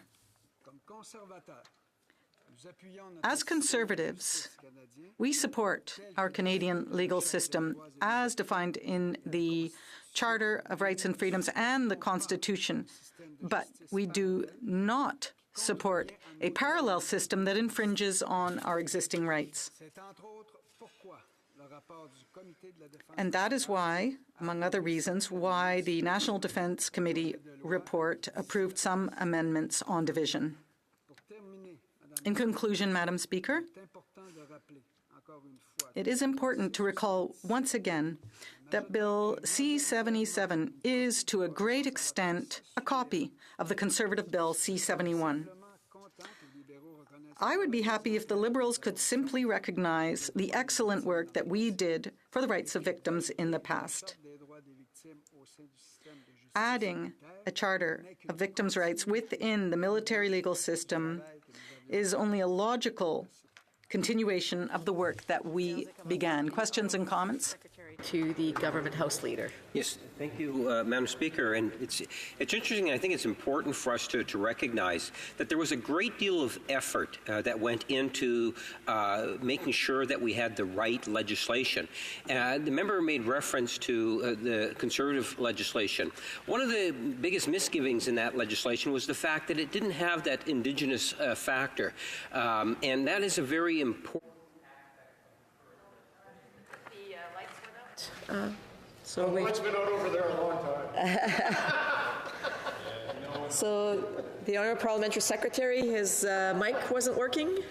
That's quite possible. No, there we go. We're back in session. So we're just going to restart that clock, I guess, then, Madam Speaker, because I do want the opposition to clue in terms of what it is that I'm saying here. And that is that one of the significant differences within this legislation that the government has taken into consideration was in the Indigenous factor. Individuals from the Indigenous community that make the determination that they want to become a part of the Canadian forces. And there's special consideration that is being given in that situation. That is one aspect that's totally new. That was not a part of Stephen Harper. And when we talk about this whole issue of reconciliation and establishing and enhancing that relationship between Indigenous people and the government and the many different agencies, our military and so forth, that we need to take into consideration things of that nature. My question and comment, does the Conservative Party support that component, which is completely new, that Stephen Harper did not include in his legislation? The Honourable Member for Chicoutimi-Le-Fjord. Yes, of course we support it, but I'd like to come back to one point. The Liberal government doesn't want to admit today that it is copying us in Bill C-77, and yet it knows perfectly well what they're doing. Now, I don't blame them, because it was the right thing to do. However, it would be good if today my colleagues in government show good faith and recognize the excellent work that we did on behalf of victims under the previous Conservative government. Quite honestly, it would be the least they could do, and it would be a good nonpartisan exercise to go through on their side of the House. The bill is almost a copy of the bill the Conservatives brought in. Now, I could ask them, why take so long, therefore, in bringing this to the House? Questions and comments. Honourable Member for Selkirk-Intro-Lake Eastman. Thank you, Madam Speaker. And I want to thank my colleague and friend from Chicoutimi-Le-Fjord for his great work on this bill. He is the Associate Shadow Minister for National Defence and sits on the National Defence Committee. And he heard a lot of testimony, and he raised it in his speech that there is a concern that there is no amendments that were accepted by the government on dealing with the new burden of proof and the balance of probabilities in the summary hearing process, which may be a charter right violation. And though, we received some assurances from the JAG that they would work at putting in place the right regulations to ensure that balance of probabilities was fair and charter compliant. I'd asked my colleague if he could talk about some of the testimony we heard, like from the Quebec Bar and from retired Court-Martial Judge Perron, a retired colonel, if he could speak to the testimony that they brought to committee about the concerns on how this may violate the charter rights of those that are being convicted. The honourable member for Chicoutimi-Le-Fjord. Thank you, Madam Speaker, and I'd like to thank my colleague for the question.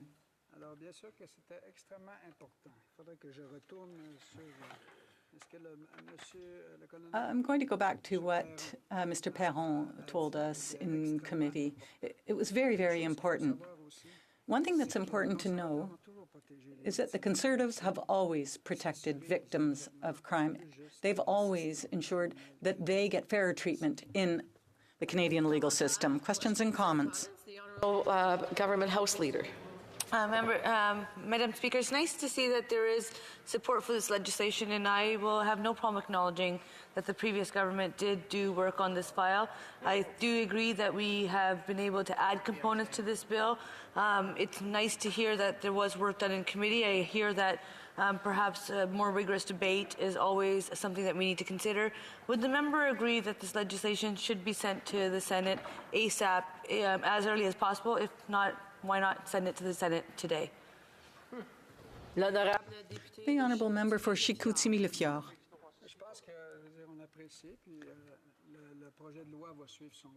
Well, the bill will take its course, and we'll all be very interested in the outcome. Questions and comments, questions et commentaires.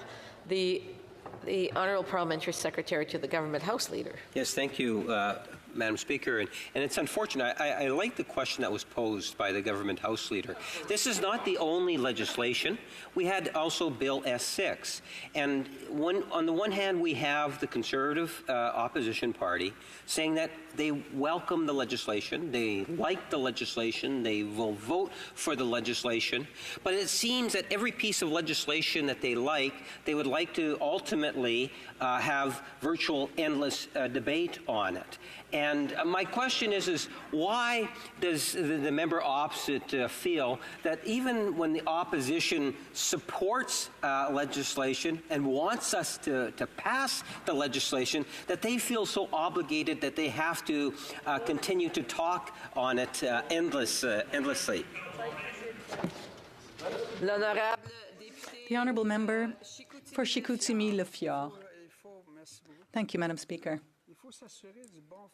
Well, we have to make sure that the right procedure is followed, that everything is taken into account. Questions and comments, questions et commentaires. The Honourable Government House Leader. Well, I'd just like to follow up on what the member just said. We've had first reading, we've had second reading, work has been done in committee, and now we can see there aren't very many members asking questions. We're the ones asking questions because we know that everyone has had an opportunity to speak and share their opinions. There are a few changes that the opposition is recommending. Perhaps the senators will consider those changes, but I think we should give them the opportunity to do their work and then we can move forward. For the sake of all veterans, all those people we are here to work hard for. So I would like my honourable colleague to consider for perhaps 1 minute that the way to move democracy forward is to move this bill forward. So why only listen to the Conservatives? Why not think for himself, the honourable member for Chicoutimi-Le-Fjord? I think there is a good process, and we have to make sure that everything is done properly. We have to look at everything, examine everything closely, and in due course, the bill will move to the next stage. Questions and comments. The Honourable Member for Bellechasse, Les Etchemins, Lévis. A brief question. Thank you, Madam Speaker. I'd like to congratulate my colleague on his rigorous analysis of this bill. He does extraordinary work as a Member of Parliament, and I'm glad to see him stand up for the interests of members at the military base in Bagotville. And this is the question I have for my colleague. Could this bill have been written or drafted any better so that we could better serve our armed forces members? The Honourable Member, you only have time for a brief response. Well, I think one can always do better. However, I think we are satisfied to a great extent, and now we'll see what happens in due course. Resuming debate, reprise de débat. The Honourable Member for Brandon Souris.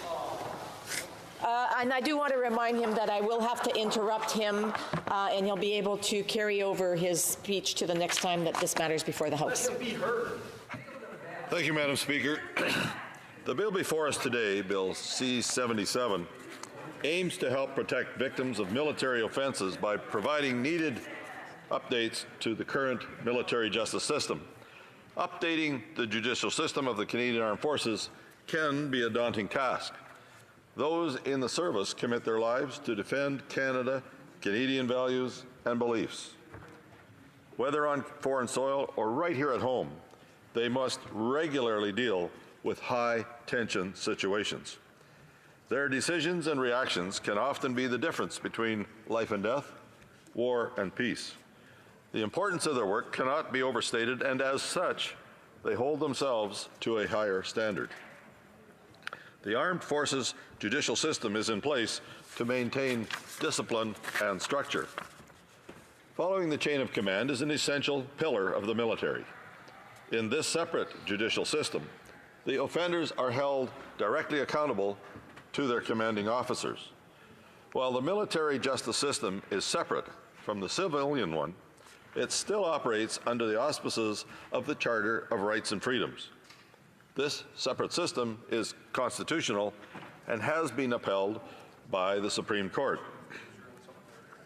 I represent CFB Shiloh as our military base in Brandon Souris and a very important part of our community. Many of us have family, friends, and neighbors who serve at the base. They house 1st Regiment Royal Canadian Horse Artillery and 2nd Battalion Princess Patricia's Light Infantry, Canadian Light Infantry. The base is the home station of the Royal Canadian Artillery and is home to a component of the Western Area Training Centre, 742 Signals Squadron Detachment Shiloh and 11 CF Health Services Centre. Other supported units include 26th Field Regiment and the RCA Brannan's Reserve Unit. Westman is proud to be a home to our brave men and women in uniform. They are an essential and prominent part of our community and have been for many years, if not decades, Madam Speaker. Many develop strong ties and settle here when they complete their service and return to civilian life. Bill C-77 seeks to align the military's justice system with the Criminal Code of Canada. I am pleased to see that this bill has built upon Bill C-71, presented by our former Conservative government, and seeks to enshrine the rights for the victims in the National Defence Act. Created in 1950 after World War II, the National Defence Act was put in place to protect our men and women in uniform. As we all know, legislation is constantly in flux, always seeking progress. As such, this act has been modified numerous times since its inception. This bill should be our next step in improving the National Defence Act. The main... Unfortunately, the time is up for and we need to move on to private members' business. But the good news is that the good news on this Friday is that the member will have 16 and a half minutes the next time this matter comes before the House. It being 1:30, the House will now proceed to the consideration of private members' business as listed on today's order paper. Private members' bills, resuming debate on motion M194, instructing the Standing Committee on Human Resources, Skills and Social Development and the Status of Persons with Disabilities to undertake a study on precarious employment. Resuming debate. The Honourable Member for Drummond. Good afternoon, Madam Speaker, and thank you very much for this opportunity to speak about M194. It's a motion that instructs a committee to study various important aspects that have to do with job precarity.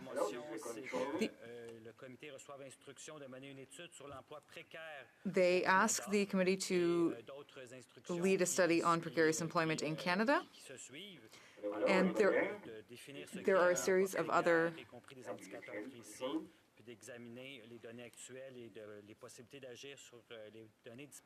requests concerning about acting on the data.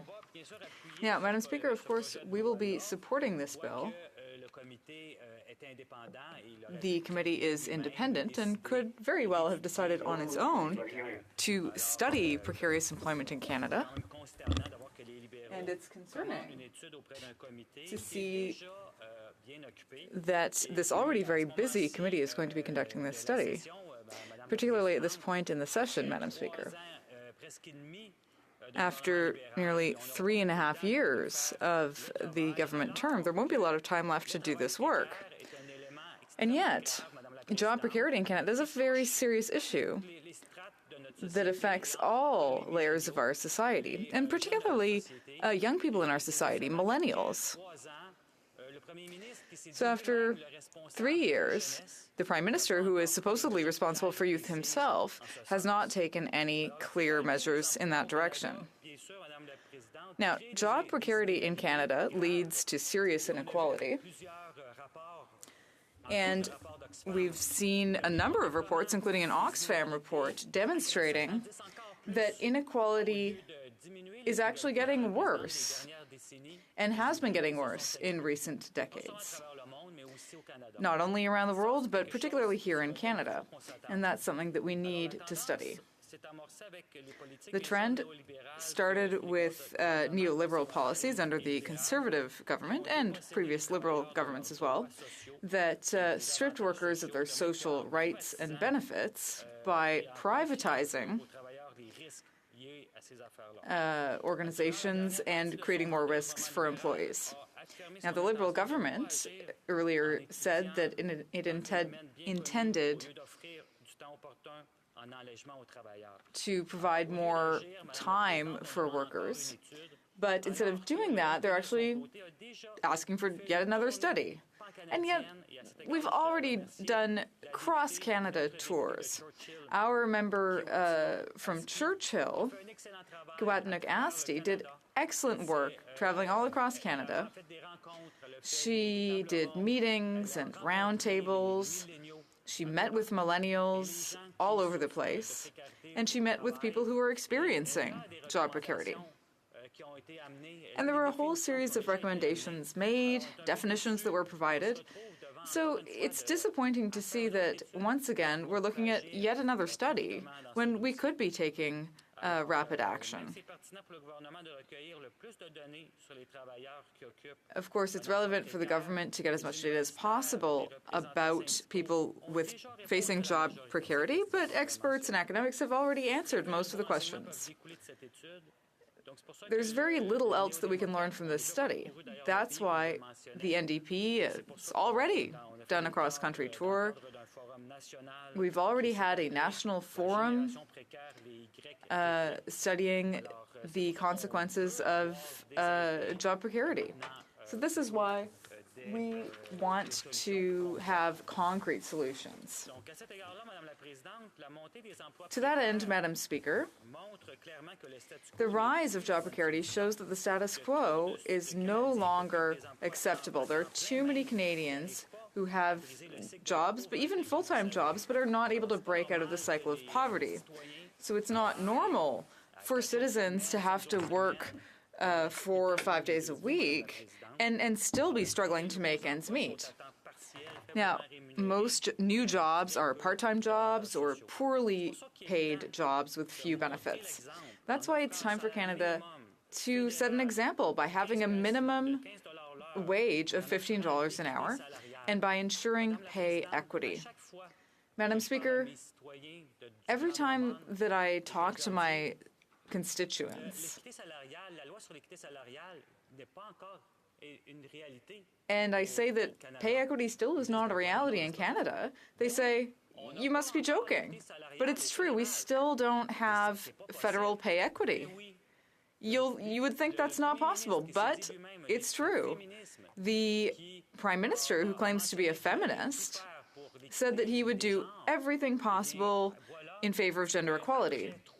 But now, after 3.5 years in power, there's still no pay equity law at the federal level. This is a huge, unacceptable scandal.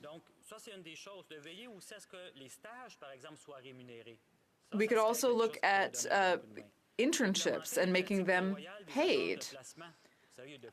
We could look at the inappropriate actions of some temporary placement agencies and limiting the ability to use part-time or temporary employees when you could be hiring full-time employees. So it's important to support local businesses as well, Madam Speaker. For example, we could have policies in favor of local suppliers that generate local income. A few weeks ago, I attended a meeting, and I was told that people, local business people on the ground, are very concerned because the new Canadian guide, food guide rather, doesn't talk about local food. I talked to people from the local agricultural union, and they said there's something missing here. What's missing from the Canada Food Guide is a national food strategy, a national local food strategy.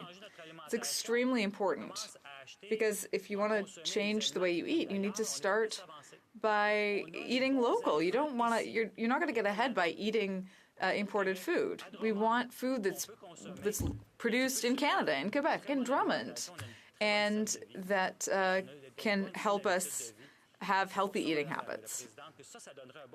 So I think that would really be useful in strengthening our local economies and providing good jobs, of course.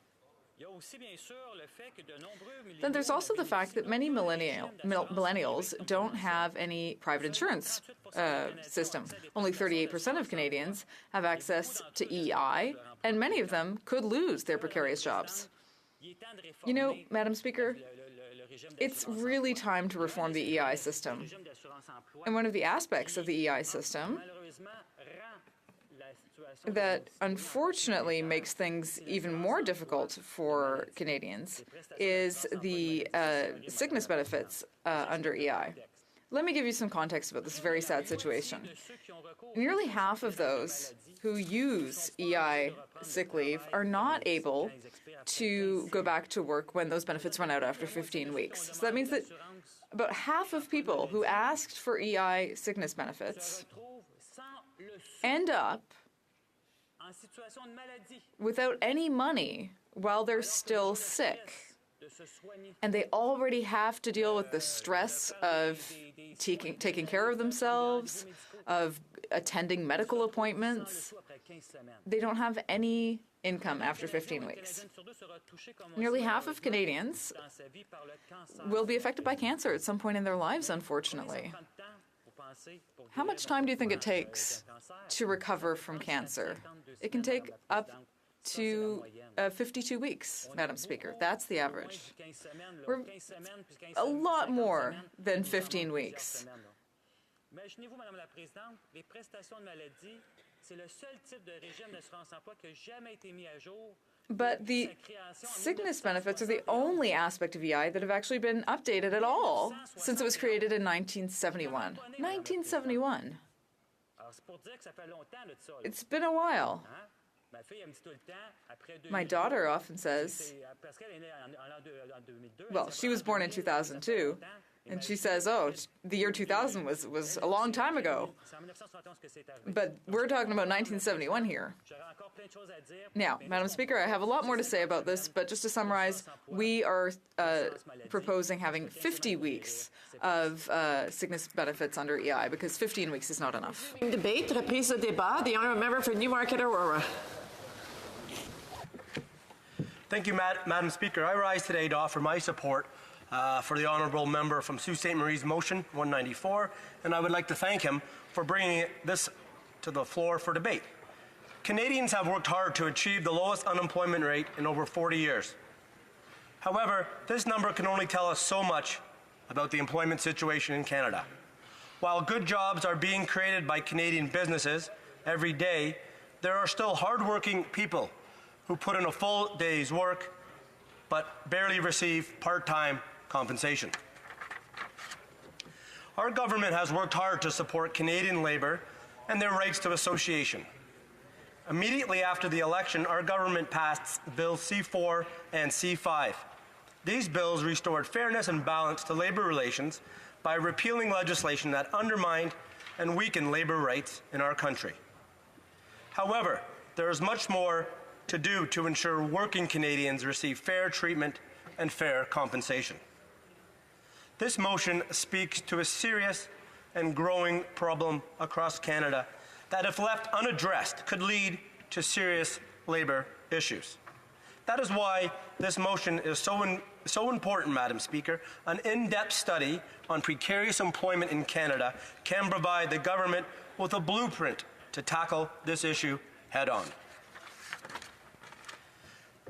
As was pointed out earlier in the member from Sault Ste. Marie's statement or speech about on this motion, precarious employment is tricky to nail down. The Canadian Centre for Policy Alternatives found that a fifth of professionals are in some form of precarious work. Furthermore, the survey found that precarious professionals are more likely to have a postgraduate degree than non-precarious professionals. Professional women are also more likely than their male counterparts to be in precarious situations, with women accounting for 60% of all professionals in a precarious work circumstance. Clearly, precarious work does not fit neatly into the norms of the traditional work environments and the traditional work definitions. These statistics offer far more questions than answers, questions that the HUMA Committee can begin to unravel. While we do not know all that we would like to know, the root of this problem clearly lies in our rapidly changing economy. Thankfully, government has already started to address some of the stress points in this changing economy. To provide young people the skills and networking opportunities necessary to find meaningful employment, our government invested $221 million in MyTax, for example. This program creates 10,000 paid internships per year, providing the experience young people need to succeed. This program, coupled with the $73 million investment in the Student Work Integrated Learning Program, means nearly 60,000 Canadian students will benefit from a paid internship over the next 5 years. The Government of Canada has also partnered with Ryerson University to create Canada's largest work-integrated learning recruitment and reporting platform known as Magnet. Magnet combines a network of employers, post-secondary institutions, industry associations, and community partners to match skills with employment opportunities.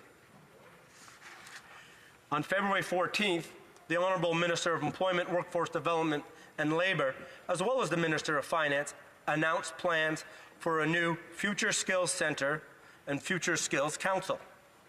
To support this initiative, the Government of Canada is investing $225 million over 4 years and $75 million per year thereafter in future skills development.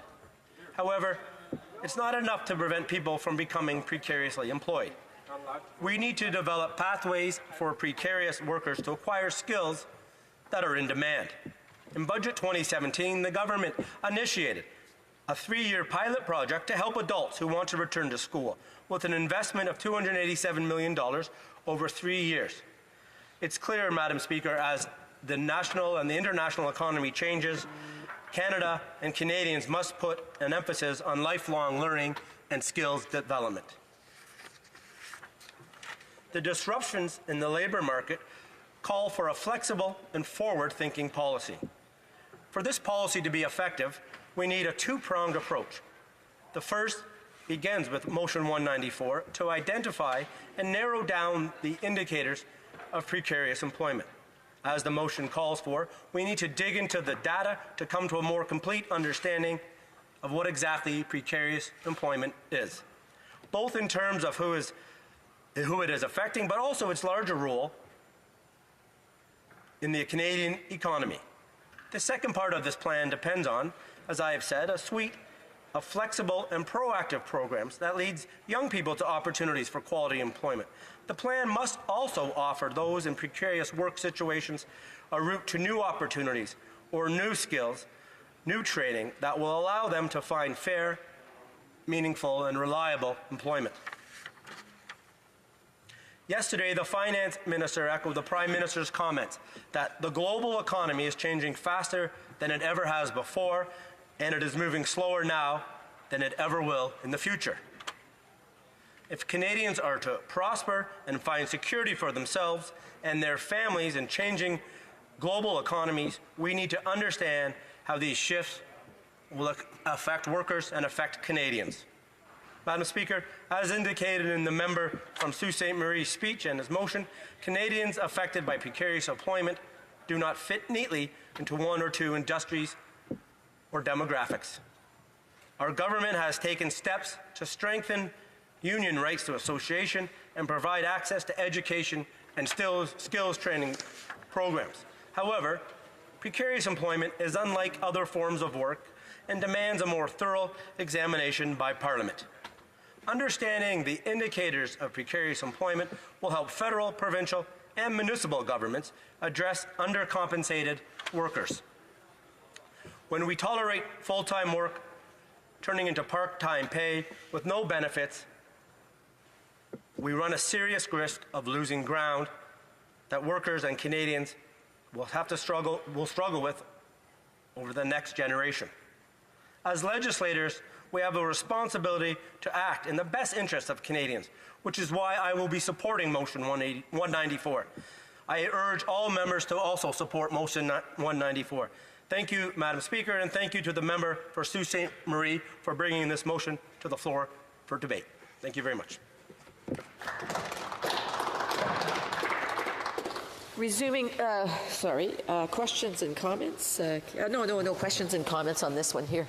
Resuming debate, the honourable member for Foothills. Thank you very much, Madam Speaker. And I would have definitely had some riveting questions from my colleague across the way on his fantastic speech, but I'll make sure I grab him afterwards. But Madam Speaker, I do rise today to speak in support of M194, a private member's motion requesting the Standing Committee on Human Resources, Skills and Social Development and the Status of Persons with Disabilities to undertake a study on precarious employment in Canada.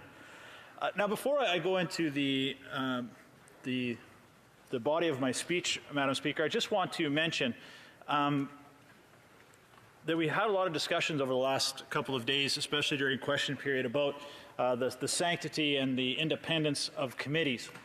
But it seems more and more, especially at the HUMA Committee, we are having members of the government put through motions on the floor to basically force the committees to do these types of studies. I would encourage members to try and bring their motions to the committee so the committee have an opportunity to practice its own independence, that we can study the things that all of us do agree on. Even though we do agree with this subject, a lot of the work that's being asked to do as part of this motion has already been done before. There's been numerous government studies on precarious employment. I think we will be repeating ourselves a lot over the next couple of weeks.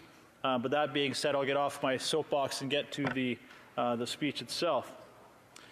But this private member's motion is asking the committee to develop a definition of precarious employment, including specific indicators, examine current data, and options available to expand that data. It also is asking us to identify a role that precarious employment plays in the economy and the federally regulated private sector, and the impact that it has on the lives of regular Canadians. The one area that I want to focus on first, Madam Speaker, is the request of the committee to develop a definition of precarious employment. I'm assuming that this is asking us to better understand the causes and the effect, as well as conduct any analysis on the topic, including the scope of what is encompassed in precarious employment and what is accepted under that definition, whatever it may be. However, there are many definitions already existing of precarious employment, which brings me back to my point that we are going to be going over roads already well traveled as we do this study. According to the International Labour Organization, precarious employment simply refers to any inadequacy of rights and protection of work. This can apply to informal work, but also several types of formal work, including subcontracting, temporary contracts, interim work, certain types of self-employment, and voluntary part-time work. These types of employment are certainly more precarious because they are associated with reduced financial security, stemming from lower wages, less access to benefits, such as private pension plans and complementary health insurance, and certainly greater uncertainty when it comes to future employment income. Since the 1980s, temporary and contract work and self-employment have grown faster than permanent full-time employees. Many of the jobs that are being created are often defined as insecurity and uncertainty. Secure employment, by contrast, offers benefits and a possible more well-defined career path, but over the last few decades, it has become much more difficult to find. For example, through a study of the Library of Parliament, it is estimated between 25 and 45% of all Canadian workers do not have what we would traditionally call full-time work. That is a surprisingly large number, that at times almost half of Canadians would not be employed in areas that we would traditionally consider to be stable full-time jobs. Moreover, a larger portion of those non-standard jobs, some as high as 25% of the paid workforce, would be considered precarious. That's a big number, Madam Speaker, when almost a quarter of Canadians are working in a sector or in a job situation that would be defined as precarious. And I like to turn back to really what we're experiencing in Alberta right now, where we have some of the highest unemployment in the country, and a lot of that stems from an inability to get resource projects and critical infrastructure built. And those unemployment numbers are really misleading. Although we have the highest unemployment in the country outside of Atlantic Canada, those numbers are likely higher when that's actually being reported by StatsCan, because so many of these people who have been out of work are small business owners, contractors, such as pipe fitters, welders, geologists, physicists, those types of self-employed contractors who have made their living for decades in the energy sector in Alberta, but now find themselves in a very precarious position, and that position is likely unemployed. And I've certainly heard from many of my own constituents who have not been working for more than 2 years. And in Alberta, we are very used to the booms and busts of the energy sector. But this is the first time, certainly in my lifetime, in my memory, that I've seen it so dire, where you don't have that light at the end of the tunnel, where it seems that every force is working against you. Provincial, federal governments who do not support the energy sector. And it's really important, I think, as part of this study, that we find or expand the definition to precarious employment to include those people who have their own businesses, who are self-employed, who are contractors, and somehow those numbers are included in StatsCan's unemployment numbers, because that would give us a much more accurate picture of what is going on, not only in Western Canada right now, but certainly in other times across the country, Madam Speaker. Now, I think another reason that we see such a high number of Canadians working in what is termed as precarious employment is certainly significant and rapid changes in technology. This is being driven by the digital revolution, where a lot of Canadians are finding jobs that just simply didn't exist 6 months ago, 6 years ago, that certainly when I was in college it was never even thought of, never let alone dreamed of. These jobs are tied with opportunities around the world. We are definitely, through the internet, connected to every corner of this globe. And certainly there are other demographic changes, and these are creating new job opportunities, but certainly also new challenges when it comes to employment opportunities. In particular, these transformations are contributing to the increase in non-standard forms of employment. And again, as I said, such as self-employment, temporary contract work, and independent contracting. Non-standard forms of employment offer valuable flexibility to some workers and reduce barriers to employment to those excluded from the labor market.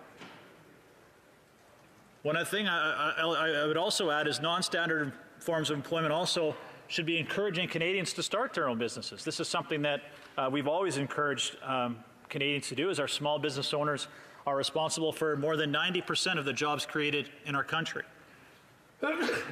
Small business owners are the foundation of our economy. You want to ensure we encourage them to be successful and give them an atmosphere and policies in place to ensure they are successful. But as part of how things have changed and rapid changes in technology and how we do business, not only here in Canada but around the world, workers are also exposed to new risks. For example, gig or crowd workers are given contracts for specific tasks and thus have very little job security. They also tend to have little access to social protection. Non-standard employment is certainly not a new phenomenon. However, we do see a difference in the types of jobs and the social demands and the technological change. With well-paying skilled labor jobs in our natural resource sector disappearing because of poor liberal policies, Canadians are forced to turn to employment alternatives just to make ends meet. And I just want to tell a quick story, Madam Speaker, about one particular small business owner in my constituency who had a welding company who was building storage tanks and working on drilling rigs in the energy sector. He employed 10 other subcontract welders. Over the last 2 years, he's had to lay off all of his welders and is now trying to find a job outside of his own small business. Those 10 welders, as well as a small business owner, are not included in the unemployment numbers. So he had what would be termed as a precarious employment before, but now, because of the job crisis in Alberta, his job truly is precarious. Madam Speaker, in conclusion, I want us, as Vice Chair of the HUMA Committee, I will be supporting this member's motion. I welcome the opportunity to study precarious employment and the consultations that have been done already. Thank you. Resuming debate, reprise de débat. The honourable member for Sault Ste. Marie has 5 minutes of right to reply. Madam Speaker, it's a privilege and an honour to rise to speak in the second hour of debate on my private member's motion M194. Since the first hour of debate at the end of November, I have learned even more about Canadian thoughts on precarious employment. I've heard from constituents who not only shared their personal stories, but also their unique points of view on defining precarious employment. In late November, I had the opportunity to be part of a discussion hosted by the Pearson Center's 4-year conference, where precarious employment was acknowledged across a broad range of industries and organizations. Madam Speaker, this diversity of experiences and different points of view is at the heart of why Canada requires a standard definition on precarious employment and its specific indicators. In order to develop effective public policy, we must first have a clear, defined and consistent definition of precarious employment in Canada. Given that it is our priority of our government to make evidence-based policies which reflect the needs of Canadians, it becomes necessary to study and consult to build a strong foundation of knowledge so we can truly understand and define precarious employment in Canada. It is important we work from a national accepted definition of precarious employment which applies specific indicators in order to ensure continuity across this great nation. I want to take this time to thank my colleagues who spoke to my motion and provided various points of view. Thank you to the member of Perth Wellington, a member of the HUMA committee, for his useful views on the potential direction of the study. Thank you to the member for Churchill Kuwadanook Askey for her continued work on this topic. To the member of Guelph for adding substantive information to this debate. To the member of Mégantic Lauraulu, who did an excellent job speaking to my motion in his first English speech in the chamber during the first hour of debate. We may not agree on everything, but we do agree a study is critical. I would like to talk and mention the speakers today who did a wonderful job in supporting my motion on precarious work. The member from Newmarket Aurora, thank you. The member for Foothills, thank you for your input, and I look forward to your contributions as the Vice Chair of HUMA. And to the member for Drummond, thank you for your remarks as well. I can tell you that I was very humbled bringing this forward, and the reactions that I had received from various people across the nation and from my own constituents. In particular, I'd like to especially thank Mrs. Jones, whose story I shared in the first hour of my debate on this motion. I also wanted to thank and acknowledge various organizations in my riding who advocate for better employment options for individuals as well as organizations which support families and a great number of people.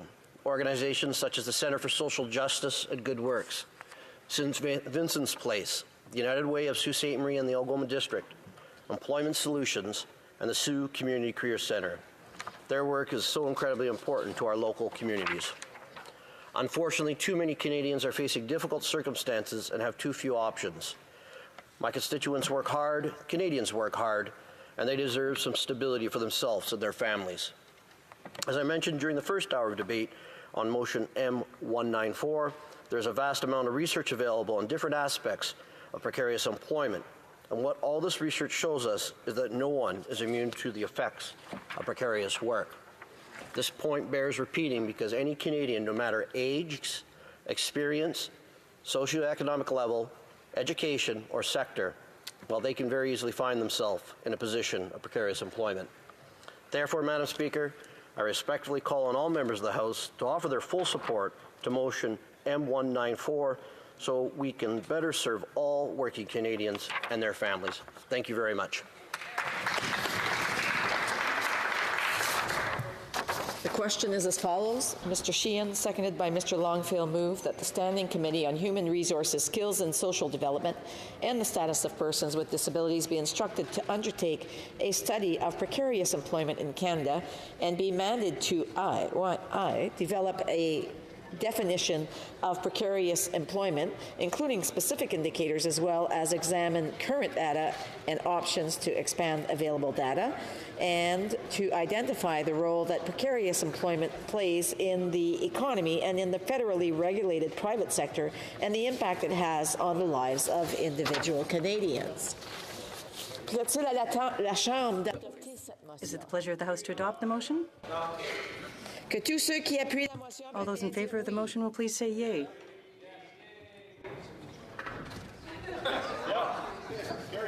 I think there was somebody that said no. Oh, okay. So, all those opposed to the motion will please say nay.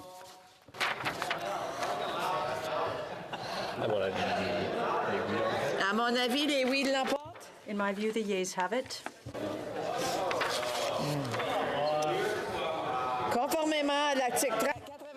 Pursuant to Standing Order 93, the recorded division stands deferred until Wednesday, February 27, 2018. immediately before the time provided for private members' business.